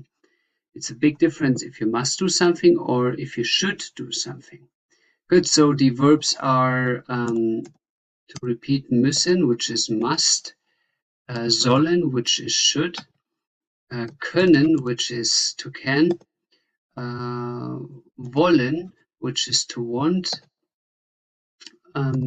mögen, which is to like, and dürfen. Dürfen is the typical German expression of to be allowed to. We Germans are very strongly following the rules, so we need an own verb for that. To be allowed to, in one word, is dürfen. To be allowed to. Okay, good. So the modal verbs in combination with the passive times now. So let's start with the first time, which is the presence. Presence, the present and now time. And here we divide again between the Vorgangspassiv, which is for us marked Vorgangspassiv, which is for us marked in green. And this is what we call informally also the Werdenpassiv, and it is focused on the process. So if something is not yet finished, if something is in the progress to be done and will be done in the future, so it's focusing on the process. And on the other side with the Zustandspassiv, which is focusing on the result. We mark it in green all the in blue all the time. And informally we call it also the sein passive, which is not formally, never use it, it's just for your understanding. And this is result orientated, focused, result focused. It asks for things that are finished. And for both, we have an active way of saying something, which is not passive. And from this active way of saying, we are forming the passive forms, the Vorgangspassiv and the Zustandspassiv. And then we are adding the modal verb here for you to understand. We are adding the modal verb. Zoom! Just a small interruption. Before we start, I already want to give you a tool that makes it way easier for you to understand the following. There were so many questions coming up about this topic because this topic is the most sophisticated, the most complicated way of using the German times. Therefore, what I realized is better for you to have a small side structure that I normally only teach in the B level, so in the next package that you can learn. But I already want to put this here because it will help you through forming your German sentences. And this structure is basically the structure where to put the German verbs in which order. Because in the following example, there will be at least one time in which you will have 5 verbs in one sentence. Are you looking forward for this? 5 verbs, yeah. So therefore, to make it easier for you to which verb comes at which position at the end, I want to give you this structure that normally is only in the B package, but I want to give it for you as an extra here for you to understand this very well. So look here. So what you see here is a very complicated German sentence. You will learn about this in a few minutes. Don't worry about this. Don't think about it, why it's the way it is. You will learn about this in a few minutes. What you already know is that you have one verb at the beginning of the sentence, and if there's more than one verb, then all the other verbs are coming at the back of the sentence. Now, how is this priority setting listed? What comes where at the back? That's the question. And the system in German works like a revolver, you know, like those old-fashioned guns in Wild Wild Western movies that are turning for the bullet. So the highest priority, the highest bullet that is to be shot is the verb positioned here at the very beginning. The other verbs are following in the back, with the second most important verb here, the third most important verb here, and then fourth one here. So these are the priority settings. Now, if, for example, this is the only verb in the sentence, then this logically comes here. But if this verb is with these verbs, like this combination, if this verb would be with these two verbs, then the sein would be at the beginning. If these verbs would be together in one sentence, then logically the können would be at the beginning. And if there is a werden, then you have the constellation that you see right here. Then there is a werden here at the beginning. And this works like a revolver. The priority is pushed one position further. That's how it works. Now here you have a list of these priorities for you to have a checklist. If the sentence is in the future, then the first position is kept by werden, and everything stands in the back with the following priority. So werden at the front, then comes the modal verb, here the modal verb können, then comes the past form, and so on. But if there is no future form, then the modal verb is at the beginning here. Yeah? And so on and so on. If there's no modal verb, then the haben or sein is like this one is at the beginning, and so on and so on. Yeah. So this is how it works by the priority. I was for years very annoyed by always thinking, and also the students having problems knowing which one stands where. But with this overview, it goes very simple. You're just like thinking, okay, what do we want to say? Is there a future included? Werden. So yes, werden will be at the beginning. So if there is no future included, okay, next one. Then the modal verb in the priority, and so on and so on.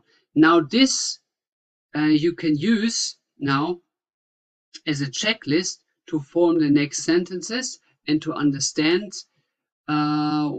which verb comes where. And what I would recommend you now, the next minutes, I did not use this. I used it like I did traditionally, just out of the native way, and try to explain why it is that way. But that is less effective, as I experienced. So what you do is you take this note, you write it down on a piece of paper, the priority list, and now when you see, when you go through the times, you're thinking, you will go through the checklist and think, okay, and we will now talk about the future one or the future two. So there will be a werden included. That means automatically the werden must be at the front. And then a modal verb is included. So the modal verb must be at the back. So you will form your sentences that way. And then you will see how effective this schablon, this pattern works. So don't just watch the video. I never recommend to just watch a video. I always recommend, when I ask you to stop the video and form your sentences, then really do this. And when you stop your video, check this. this priority list. Use it now effectively to go through it and form your sentences according to this. And when you formed your sentences, then you continue watching the video and you see if your answer was correct or not correct. Good. This small reform in this unit, it is an added value, an additional value for you. And now test if you can work with this pattern. Test if you translate the sentences correctly. Then, thanks a lot for your time, and I'm wishing you a lot of surprise how incredible sophisticated the German language can be with the following examples that will come, but also vice versa, how incredible sophisticated you already think in the German language, because the next examples will be very hard to form for a beginner, but if you understand how to form them, you understand German grammar better in the sense of times than the most Germans. I wish you good enjoyment. Good.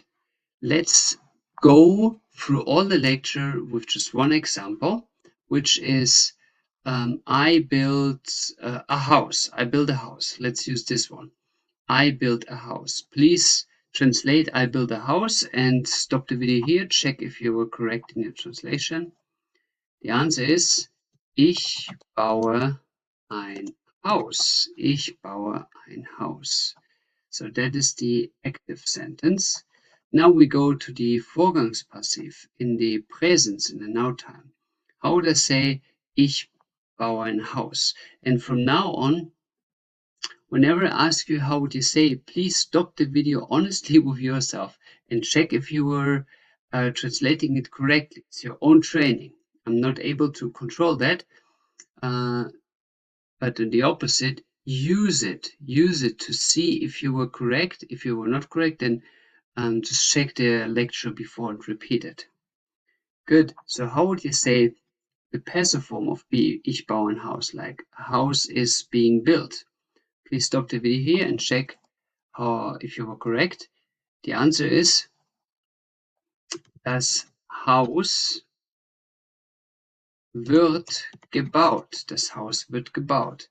So we have here the werden for the process, the change, werden as the verb to become. Das Haus wird gebaut. Now we go now into the modal verb, and the question is, where should we add the modal verb? Let's go with the example here, all the unit example, or by the example of können. Können we use now as the universal example. Können. So how would we add a können in here? That's the question. Where is the können coming? To answer where to put the modal verb, the können, you will now learn also the sentence structure, the verb priority in the German sentences on the most sophisticated level there is. So the priority of sentence structure starts here with two verbs in this example. So we see here in this two verbs that the supportive verb of werden, which shows the change, is having a higher priority than bauen, the actual action. That's why werden is standing in front of bauen. So the higher priority of the verb, or the highest priority verb, obviously goes on the first place, goes directly after the subject, after the thing or the person that is changing, that is doing the action, or that is changing the form of the verb. So that is the highest priority position. It's directly after the subject. So there comes the most important verb. Now, we have now here two verbs, and now one is added, which is können, to can, the modal verb. And now we have to ask us, where is it added? at what position. And the modal verb has a higher priority than werden, so therefore logically we now have to add the können in front of the werden. So it would be das Haus, and then können, like it can, das Haus kann, and now comes the trick.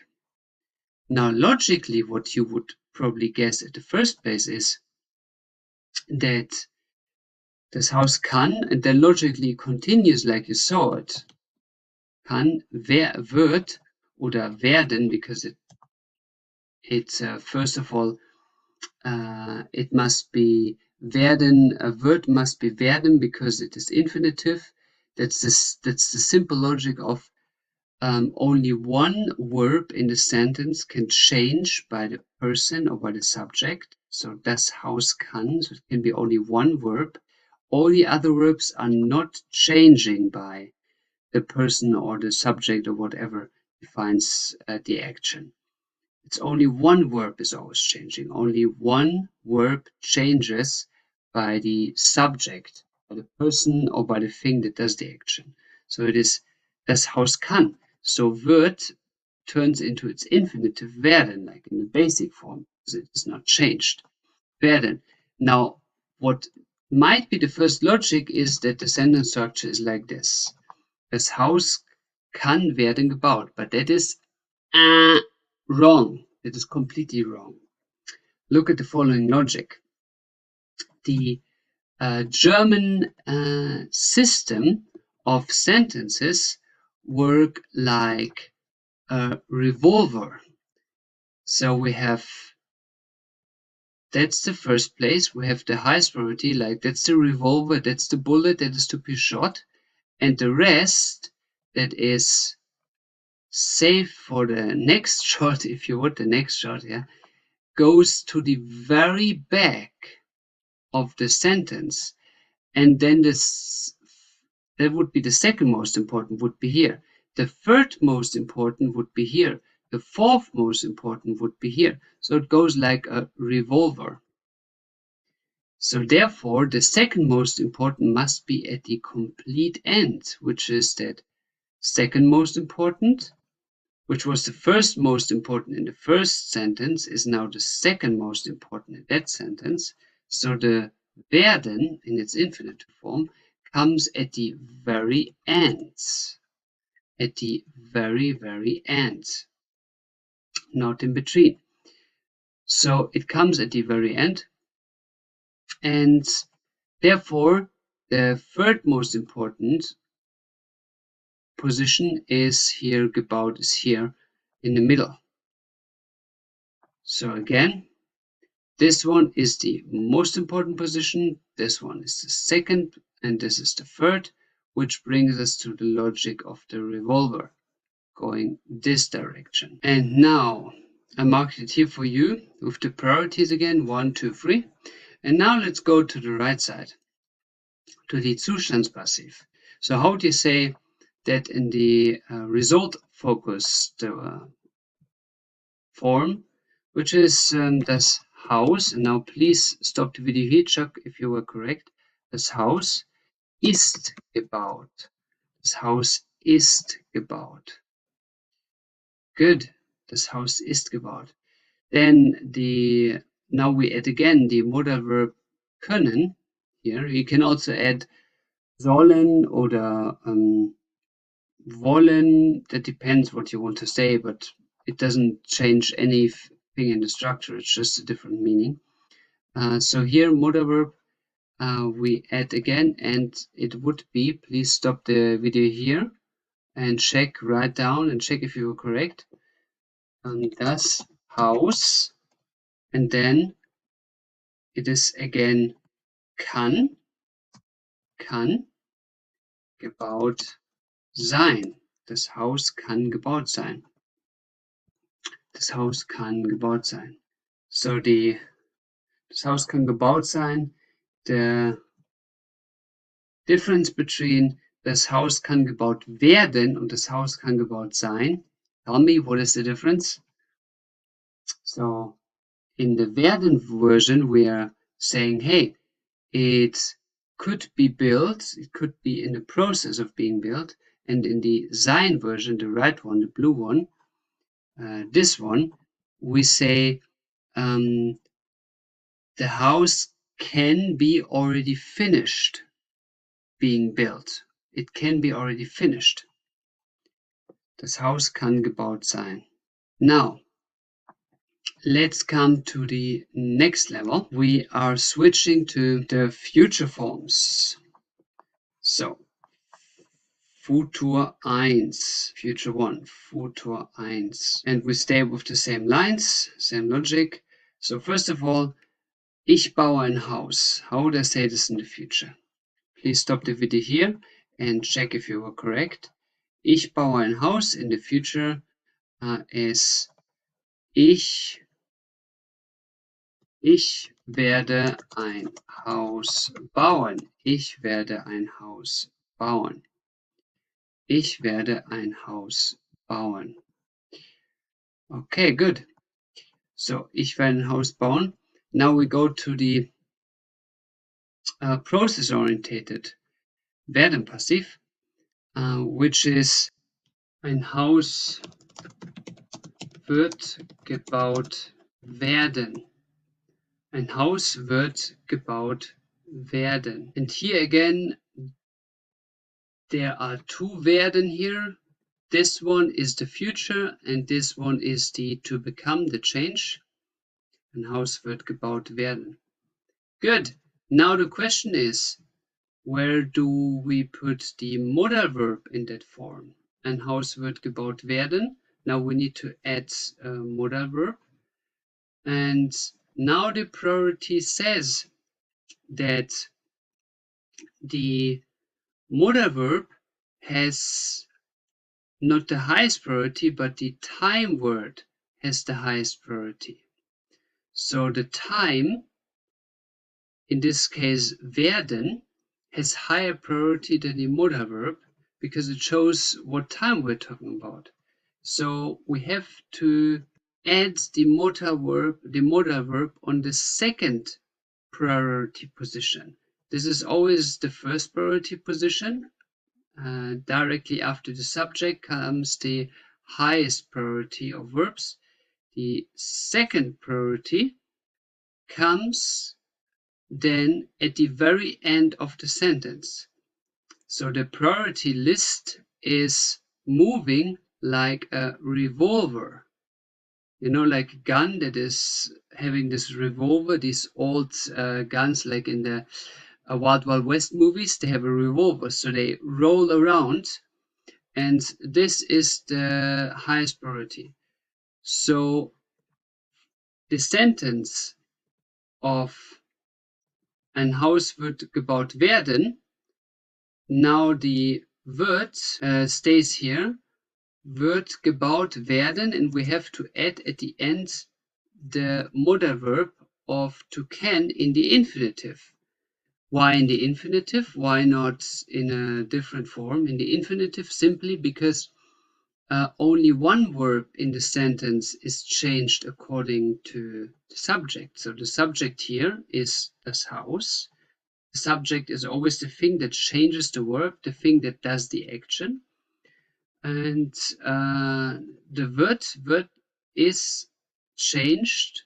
It's not in the infinitive because of das Haus. But all the other rest of the words are rather in infinitive or they are in participle 2, depending on the time. So here also infinitive of to can is, please guess. Yes, it's können. It's können. So we add the können at the very end. Ein Haus wird gebaut werden können. A house will be able to be built. Not really translatable into English because it's not used that way in English. Okay, good. So this was now the process focused. Now we go with the result focus. So a house could have been finished built if you would translate this. So Please write down, stop the video here, write down for yourself how would be the future one forms, and then continue the video to check if you were correct. So, ein Haus wird gebaut werden können. So here, ein Haus wird gebaut werden können turns to ein Haus wird gebaut können. Oh, excuse me, I mistook a line that should be down here. Yeah. So here we just replace it with ist. Ein Haus, excuse me, with sein, because we need the infinitive. Yeah. Now, even I did it wrong. So it's sein, so it's the infinitive. Ein Haus wird gebaut sein können. Ein Haus wird gebaut sein können. And for your training also to see if you're correct, how would we say this sentence? It follows the same form as to the left, but with an sein at the end. So, ein Haus wird gebaut werden. Ein Haus wird gebaut sein. Ein Haus wird gebaut sein. Okay, good. So now let's move to the future two.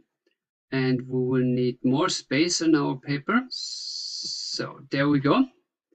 Future two. Towards zwei. Now the thing with future two is, again, first of all, think, when do you use future two?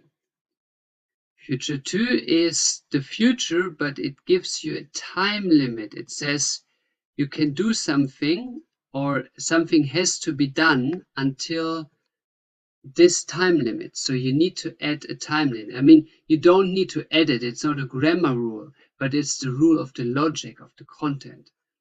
So instead of ich werde ein Haus bauen, you need to add a time limit. For example, ich werde, it stays future, so werde, ich werde, and then let's say bis, how would you say for your training, how would you say until next year? Until next year. Please stop the video here, think about it, write down the sentence.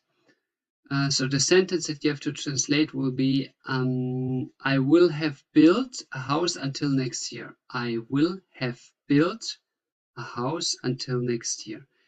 Ich werde bis nächstes Jahr ein Haus gebaut haben. Ich werde bis nächstes Jahr ein Haus gebaut haben. Good.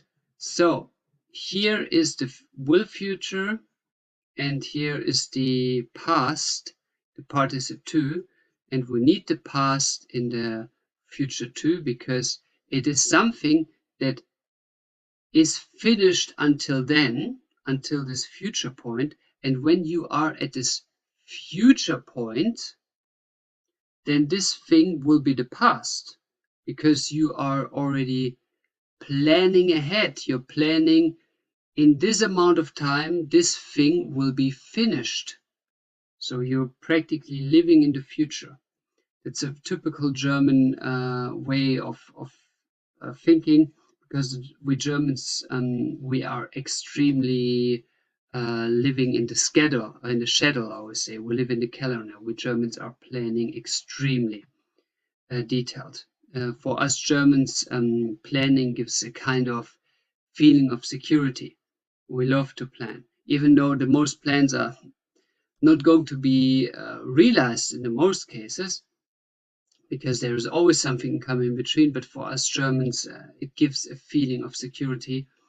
But why that is so, why we Germans are that way and how we are, you will learn in the German mentality package, which is absolutely recommendable for you to watch if you want to do business with Germans or even want to live in Germany. For you to have the German mindset, I will make a seminar about the German mentality. Check it out. So, we German love planning, so we need a time limit here. The time limit is nächstes Jahr. So let's go into the passive here. Please, again, form the passive, stop the video here, see if you were correct, and then continue. So the passive form here is Again, ein Haus wird, and then time limit bis nächstes Jahr, and then gebaut. And now comes the hard aspect, the difficult one. It might be difficult for you. Ein Haus wird bis nächstes Jahr gebaut. And now we need to take the werden of the passive and have to put it like here in the participle to. And the participle to is of werden is worden. And then we have to decide in the perfect form if it's haben oder sein as a support of the past.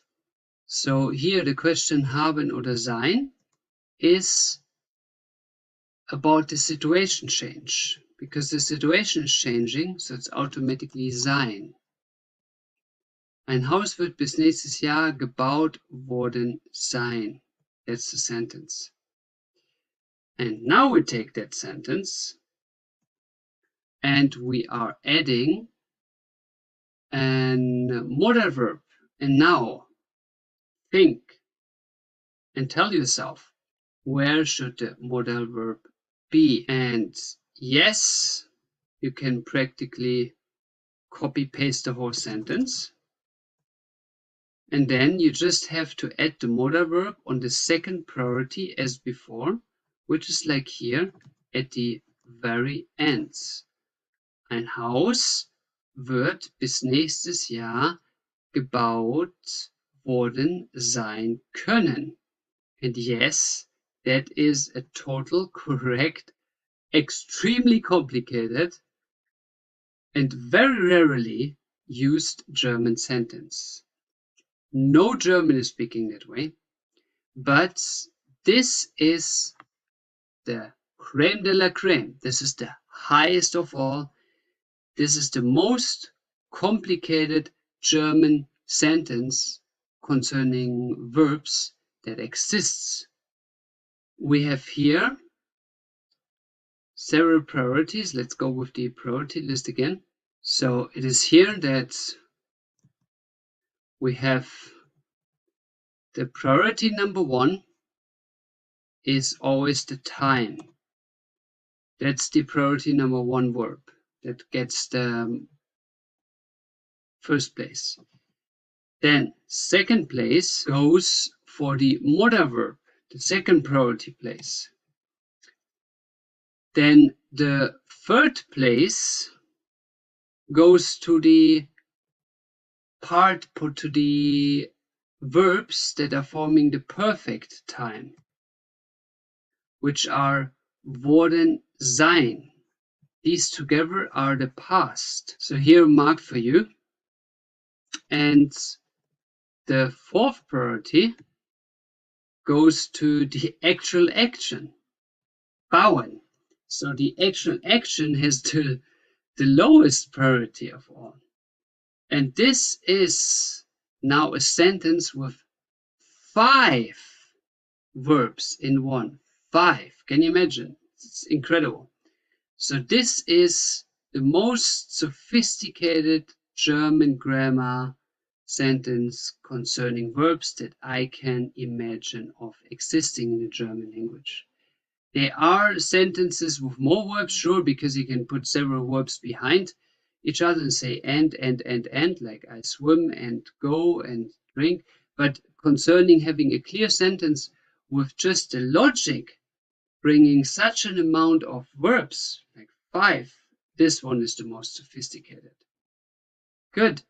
Now, logically, to cut that a bit short, test yourself now, put that in the form of the Zustandspassiv, which with sein, but the logic tells us that we just need to replace the worden with the participle to of sein. So we can copy paste the same sentence.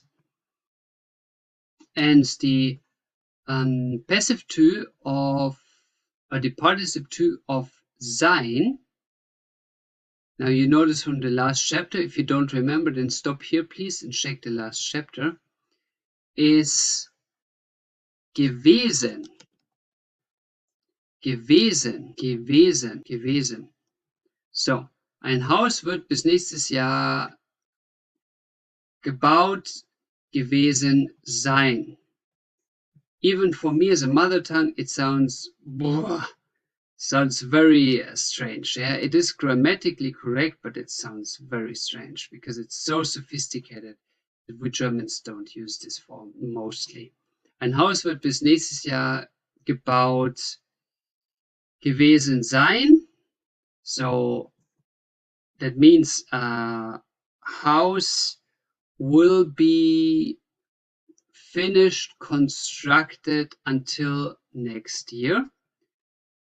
And now we do the same with the modal verb, just giving it the additional attitude of that can happen, but it doesn't need to, but it can happen. It's ein Haus wird bis nächstes Jahr gebaut gewesen sein können. Wow. Incredible by the sounds. So very rarely used, if ever used. Yeah?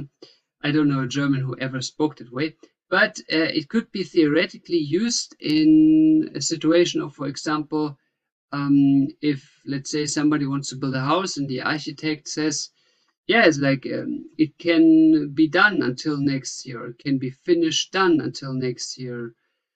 Like, yeah, this construction, this house building process can be finished done until next year. So that's the future too. And to make the short, this is the most complicated one. It's not going to get more complicated. Yeah? I mean, in the last lecture I already told you that passive times are the most complicated times there are in the German language. Now we just add the modal verb. So it's a bit more complicated, but this now is the absolute. You're not going to get higher than this. This is the peak of the mountain you have to climb. Yeah? So you are on the top. So wave your flag. You did the hardest German sentence concerning the verb formation in the German language. Yeah? And you are only in A2 and you already know that. So enjoy this moment. Take a deep breath and clap yourself on the shoulders. Yeah? So you went so far. Now that you're on the top of the mountain, let's go down the mountain. Let's go climb down. And we climb down by using the past. So we start with the first past. So past number one, past one, which is the in German called präteritum. Past number one, präteritum. Okay, good. So let's go with präteritum, and here the same formula again: active, passive, modal verb, and it will be. We will say now this sentence: Ich baue ein Haus in the past.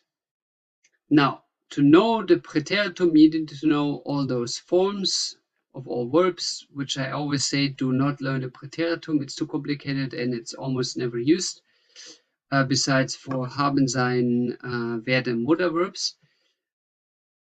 So bauen is relatively easy. You say bauten. Also, ich baute ein Haus. Ich baute ein Haus. So that is the präteritum. Ich baute ein Haus.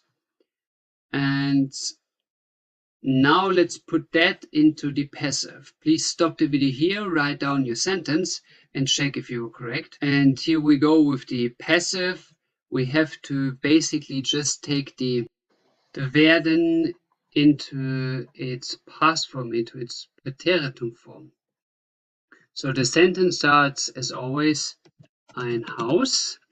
And now you have to put the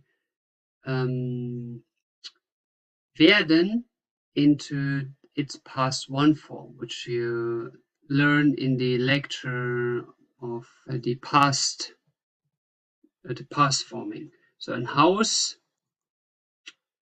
wurde gebaut. Ein Haus wurde gebaut. So wurden is the past form. Wurden is the past form. Okay, good. Ein Haus wurde gebaut. Now we now have to add the modal verb here. And now is the question. That's a philosophical question.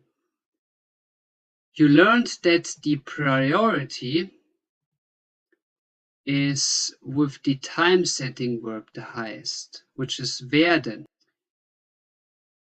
And after this comes the können. Now, do we have a time setting verb here? The time setting word here is not existing because the verb itself is already in the past, so there is no additional verb that tells us that this verb is in the past. Like, for example, werden is saying that this will be, the rest of the sentence will be in the future. But here we don't have such a verb that tells us that it will be in another time, like in the future and the past, because the verb wurden is already in the past. So therefore, wurden has a lower priority than the modal verb. So it is therefore that wurden goes to the back of the sentence because können has a higher priority and wurden is therefore then not needed in the past form anymore, but can be set in the infinite form, in the infinitive form, the basic form, which is werden. So we push back wurden to the end of the sentence in its basic form werden, because its place is taken by können, but now können must be put in the past because we're talking about the präteritum here. So one verb must be in the clear past of präteritum, which is können in the past is konnten. And then ein Haus konnte, es konnte, ein Haus konnte, marks it to be in the präteritum. Usch. Yeah. Once more, the wurden here is in the präteritum because we are talking in the präteritum, but können, the modal verb, has a higher priority. Therefore, the wurden must go in the back, and in the back you use it as always. You use everything in the back with its infinitive or with its participle too, like here. So this will be an infinitive, so in the basic form verben, and konnten is now in the präteritum time, konnten, because it takes the place of werden. So, ein Haus konnte gebaut werden. Good. Now, we do the same with the sein form, and here again, for your own training, write down the sein forms. Stop the video here. And the solution, to make it short in video, is very simple. It is one-to-one the same. But instead of werden, we have the past of sein, specifically the past one of sein. So we need the past form of sein. And the past form of sein, you should already know, is waren. In this case, war. Ein Haus war gebaut. Ein Haus war gebaut. So we replace just the wurden mit war. Ein Haus war gebaut. Ein Haus war gebaut. Okay. And then ein Haus, and now we have to here also put the sein instead of the werden, but it is not war anymore. It is, because it's at the end of the sentence, logically. What should it be? Please guess and control if you're correct. The infinitive, sein. So here it is sein. That's what's at the end of the sentence. Okay, and that's it for the past number 1. So now let's move to the past number 2, and that will be the last time we talk about past number 2. Das Perfekt, that is used for the most German verbs. So that is important for you. Okay, so now same logic again. Now the question is how to say ich baue ein Haus in the regular past form, the past that you should use, because bauen needs perfect. Very rarely did somebody say baute ein Haus. They would just say it at the perfect time instead of the past one time, the präteritum. So if you say ich baue ein Haus, please stop the video here and think about how you say this in the perfect time. That is ich, and then you need for the bauen a verb that puts it in the past, so that is sein or haben. That is, in this case, sein you use for a situation change or for a location change. Haben use for all the rest. And now think, should I use haben or sein? The answer is it's haben, because it's no location change to build a house. It's not not a heavy change of situation concerning your own health or your being or whatsoever, because the situation change only counts if it's done with somebody or with something.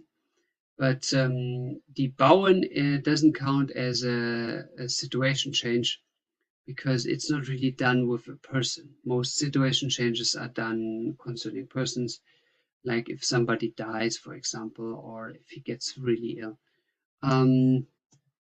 Good. Ich habe, oh, excuse me, ich habe haben geschrieben. I wrote haben. Ich habe ein Haus, and now you need the participle of bauen, which is gebaut. Ich habe ein Haus gebaut. Good. Ich habe ein Haus gebaut. Now, let's put that into the werden passive, and now write the sentence as always to check if you were correct. So the sentence starts with ein Haus as always, and now comes the hard thing to understand.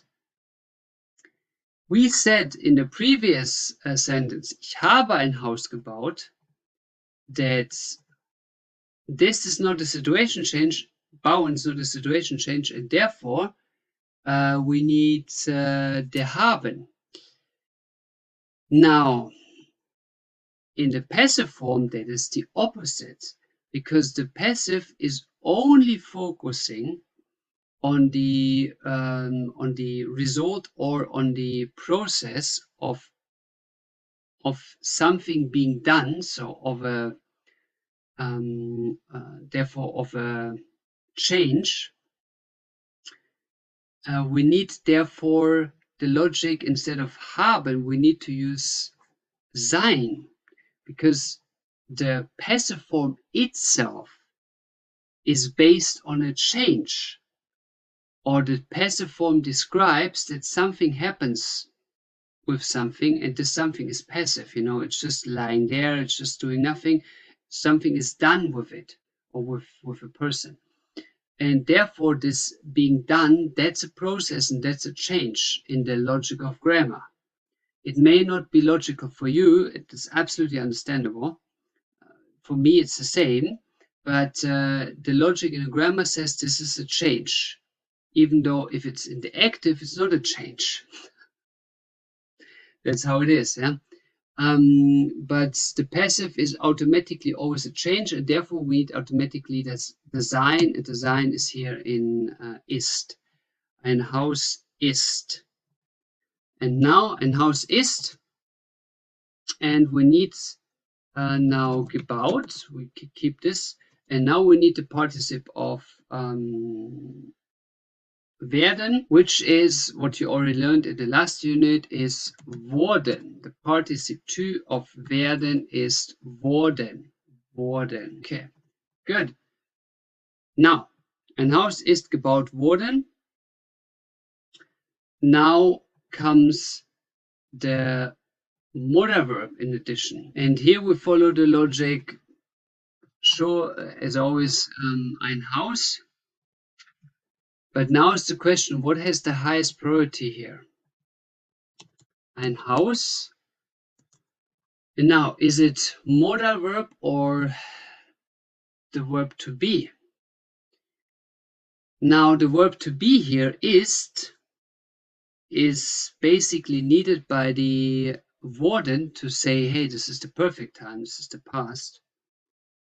But ist does not count as a time-changing, as a single time-changing word. So ist is not saying that something is in another time.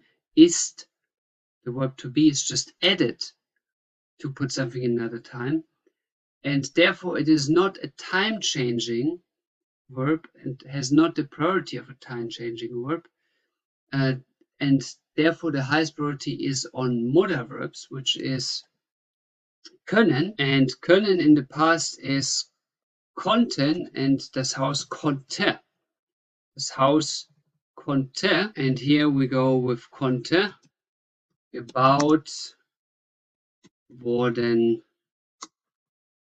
And now at the very end comes the sein, gebaut worden sein. Puh. Again, a hard one, not as hard as the future.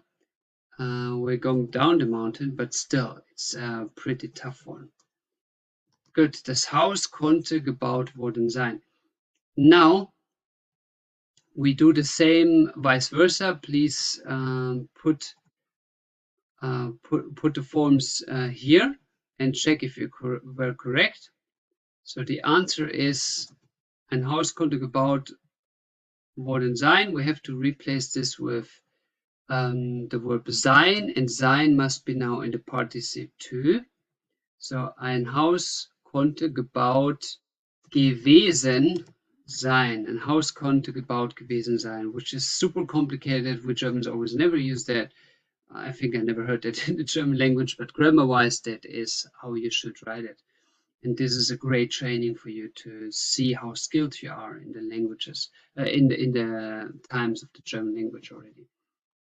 Good. And now, yeah, the same goes with the regular passive form, which is ein Haus, and then without konnte, then we have to put the sein back here. Ein Haus ist gebaut, and here we have to put again gewesen.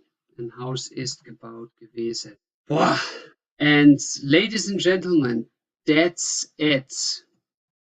That's the final battlefield of the times. This is so sophisticated. For you, it must feel very hard. But understand that for me as a mother tongue, teaching this for 5 years, it is also hard.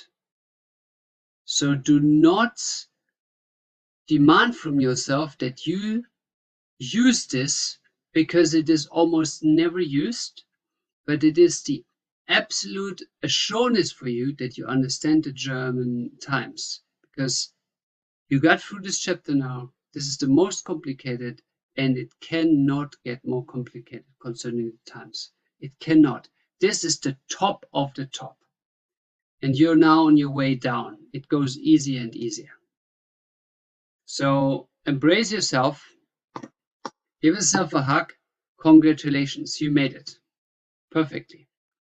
Now, if you have some questions, if you were not sure about those sentences,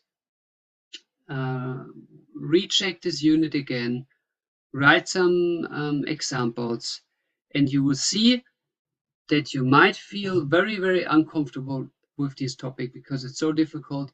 But you will see when you then in the all-day life of Germans that actually all the things the Germans are saying is way easier because even for them, this one is very difficult to use. So they don't use it. And you know more grammar than they do. You are more sophisticated concerning the time knowledge now than the absolute majority of the Germans are. Okay, good. Then, for you now, train, write your 5 sentences per day. And see you in the last video, the next one. It was a pleasure. See you soon. I welcome you back on board with a small bonus lecture today. Today, you will learn how to use the very popular verb lassen. Lassen. So lassen in English equals let. Let something be done. Let somebody do something. So the word let. So now is this an own topic? Well, it is an own topic, especially concerning the passive, because let is often used like the passive and replaces the passive, even though it is not the passive and even though it has basically nothing to do with the passive. But the content is very, very similar. So if the passive says something that, if the passive emphasizes that something is done, then it is similar what let, the word lassen, is doing.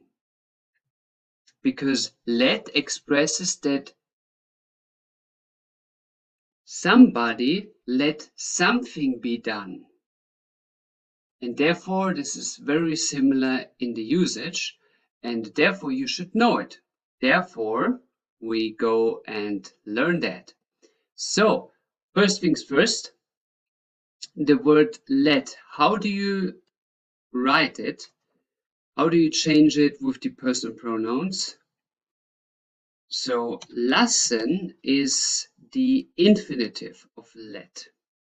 Lassen. That is the basic form. And we're going here shortly with the personal pronouns. I wrote you the personal pronouns, and now let's conjugate it. How would I say the combination of I let? How would I say ich plus lassen? Please stop the video here and try to guess and then see if your result was correct. So the answer is ich lasse. Now, as lassen is an irregular verb, you know what follows. Please answer the question yourself. Which personal pronouns carry the irregularity? If a verb is irregular, then the only irregular forms are to be found in du and ses. So therefore it is du lässt, du lässt, du lässt. Und ses is the same. Ses lässt. Now if you ask yourself why, it is simple. The du needs to have the st at the end, and the needs to have t at the end. Now, as lassen has two s, then the du, which originally needs an st at the end, would have three s. And that doesn't really make a sense, doesn't it? So we just skip one s. Lässt. Good. Then the only irregularity in verbs that are irregular is in du and ses. Therefore, the wir is as always lassen. Ihr lasst und sie lassen. Now that you know the forms of the verb, you can use it to structure the sentence by simply adding an object that you want let something be done. So any kind of object plus an infinitive of the action that should be done with the object. Let's give an example. For example, if I say, I let the car be repaired. I let the car be repaired. How would I say this in German? Please stop the video here and check if you were correct. I let the car be repaired. The answer is, ich lasse das Auto reparieren. Ich lasse das Auto reparieren. So here you see the infinitive, like here marked for you in green. And then you see das Auto is the object that something is done with. Das Auto. So das Auto. So that is the object here marked for you in blue. So I let something be done. For example, I let the car be repaired. Ich lasse das Auto reparieren. So that is actually easier in German than it is in English, because in English you need the participle be repaired, and in German you just need the infinitive, so you don't have to think about the participle. Good. So now that this is clear, the question is, what has this to do with the passive? Now that you learned the passive is emphasizing the action, let's form the passive to have a comparison. So compare passive. So how would you form the passive sentence? In this case, the werden passive, so the one that is focusing on the process. How would you say, instead of I let the car be repaired, you could also say the car will be repaired, or the car is repaired. It's not really translatable to English, but here you would say, das Auto wird repariert. Das Auto wird repariert. Now that is the passive. So what is the difference between the two in their content? I let the car be repaired, or the car is under maintenance. It's repairing at the moment. Now the difference is very clear by the example here marked in blue. In the passive, you don't have any personal pronoun. You don't have any person involved. You just have the object and what is done with the object. So the emphasis is on the object. While in the first one, you are adding the personal pronoun. So you emphasize who is giving the order that somebody else does something. So here you want to say, hey, it's not anybody who ordered the car to be repaired, but it was me. I ordered it to be repaired. And the rest of the sentence is still by the content, like in a passive way, like the car is repaired. So therefore, we use the lassen forms or the lassen verb often as a, you can say, a content likewise to the passive. Now we will mark you here to make it even more obvious. So here marked in blue is for you now the emphasis on the object, here strengthened in circles. So you see that in the first version, the emphasis is on who gives the order to let something be done. So it's the emphasis on the person. Now here marked for you in clearly red, the lassen is emphasizing the order giver, while the lassen is emphasizing what order is done. So the let is emphasizing what order is done, or what is the process of the order that was done. So here for you marked in blue, it emphasizes basically the action and not the person that is ordering. So the action. And that is basically it. So let's train a bit. How would I say I let the food be cooked? I let the food be cooked. Please translate it and check if you were correct. So stop the video here. I let the food be cooked. Ich lasse das Essen kochen. Ich lasse das Essen kochen. And in the passive, you could say, if you want to emphasize that the food is cooked and it doesn't matter who ordered it, you would say, das Essen wird gekocht. Das Essen wird kocht. Or how would I say, you let the work be done. By somebody else, for example. You let the work be done. You can also, for example, say, you let the work be done by your brother, for example. So you let the work be done by your brother. How would I say this in German? Please stop the video here, translate it, and then see if you were correct. Du lässt die Arbeit.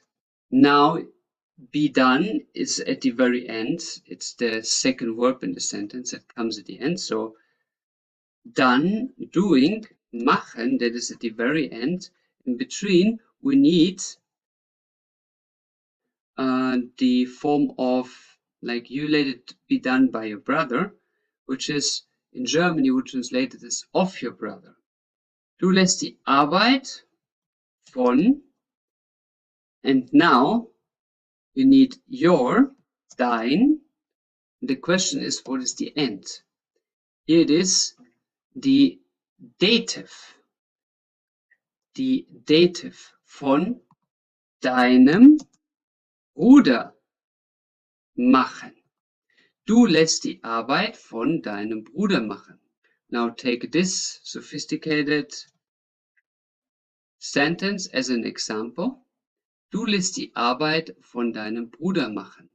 Now here we have lassen.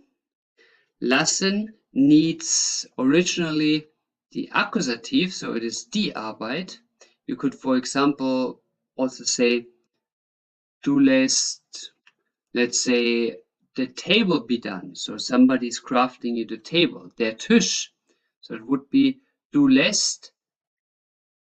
Now, how would be that der Tisch in accusative would be den Tisch.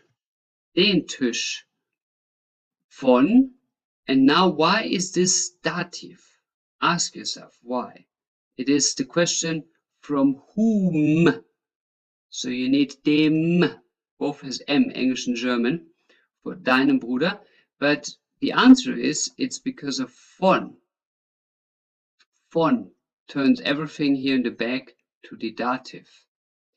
Du lässt den Tisch von deinem Bruder machen. As a sophisticated example, I let it here. And we will turn our eyes now only on adding that.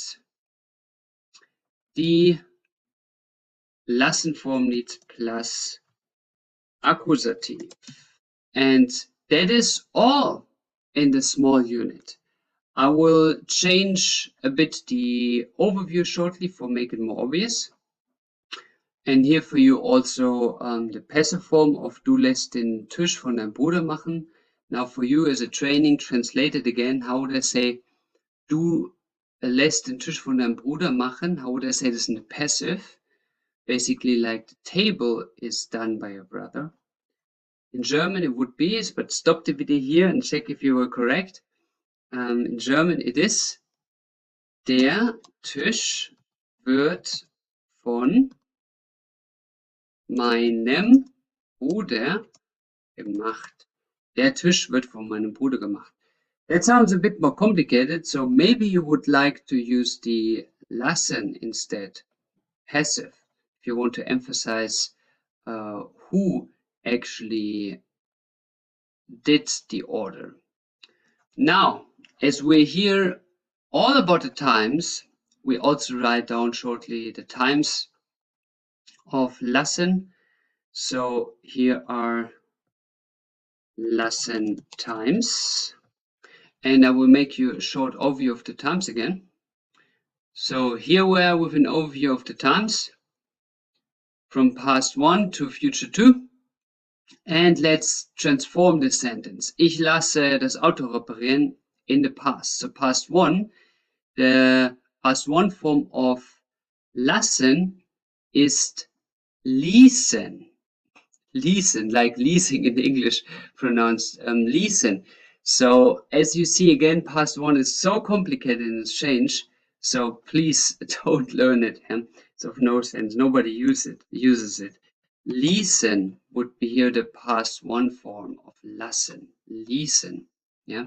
It even changes from 2s to tz. So it would be, now for your training, please stop the video here and translate it into the past. Past 1 needs 1 verb, so it is. Ich ließ das Auto reparieren. Ich ließ das Auto reparieren. Reparieren here in the infinitive and ließ is in the präteritum form, the past 1 form. Good, done. Past 2, which you should always use instead. Here the question is if you use haben or sein. Now lassen, is that a movement or situation change? Not really, because you let it be done. And you don't know if it let be done thing, the action is connected with a movement, change of location or change of situation. So lassen is universal. So you need a haben in front. So how would I say, if you would translate in English literally, I have let the car be repaired. In German would be, stop the video here and see if you were right in your translation. Ich habe das Auto reparieren lassen. Ich habe das Auto reparieren lassen. Now, out of nowhere, the lassen is at the end. And you know why. Because the haben is here more dominant. We learned this in the last lecture, in the lecture before. And the lassen is the second most dominant, and therefore it comes at the very end, or the action stays here in the middle. Ich habe das Auto reparieren lassen. Good.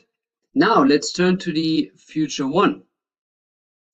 How would you say, I will the car let be repaired? I will the car let be repaired. Or I will this to be done. So future 1. Please stop the video here and check if you are correct. Yeah, write down the sentence by yourself. Ich werde das Auto reparieren lassen. Ich werde das Auto reparieren lassen. So the same thing again. Werden is here more dominant as it is time setting, so it comes here in front. And the rest goes in the back. Good. Now future 2. We need for the future too, as it a limited time. So let's say bis Mittwoch, like until Wednesday. How do you say, I will let the car be repaired? Ich, and again, stop the video here and check if you're correct. Write the sentence down by yourself first before you see my result. Ich werde, so this is the future, das Auto, and now comes, that was the object, now comes the time, bis Mittwoch, that is the time limit, reparieren lassen. Ich werde das Auto bis Mittwoch reparieren lassen.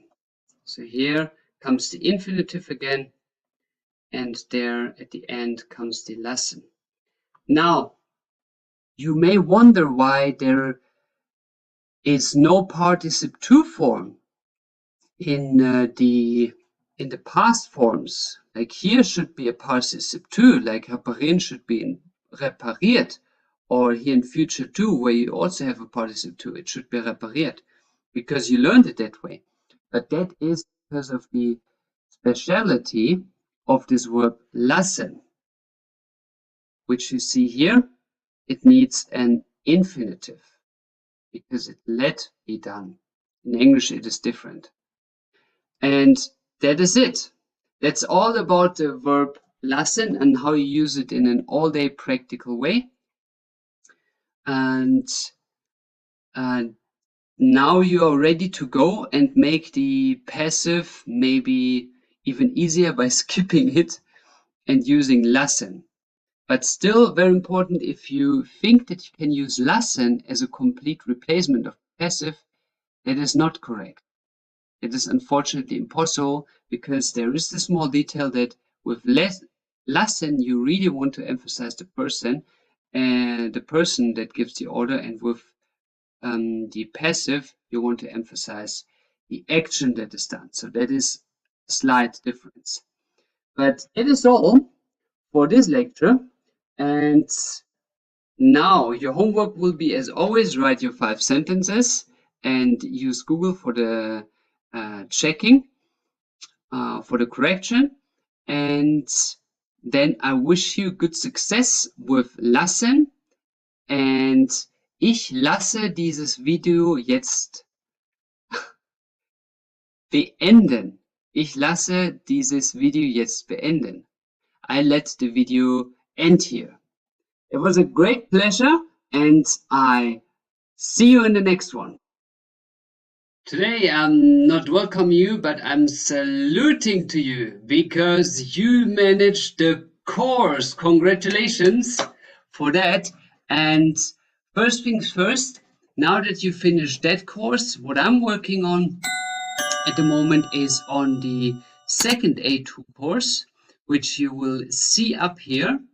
So this one will bring you to the knowledge of how to deal with the dative and how to deal with all the prepositions in German. Like, for example, going to, coming from, being on, being in, or whatsoever.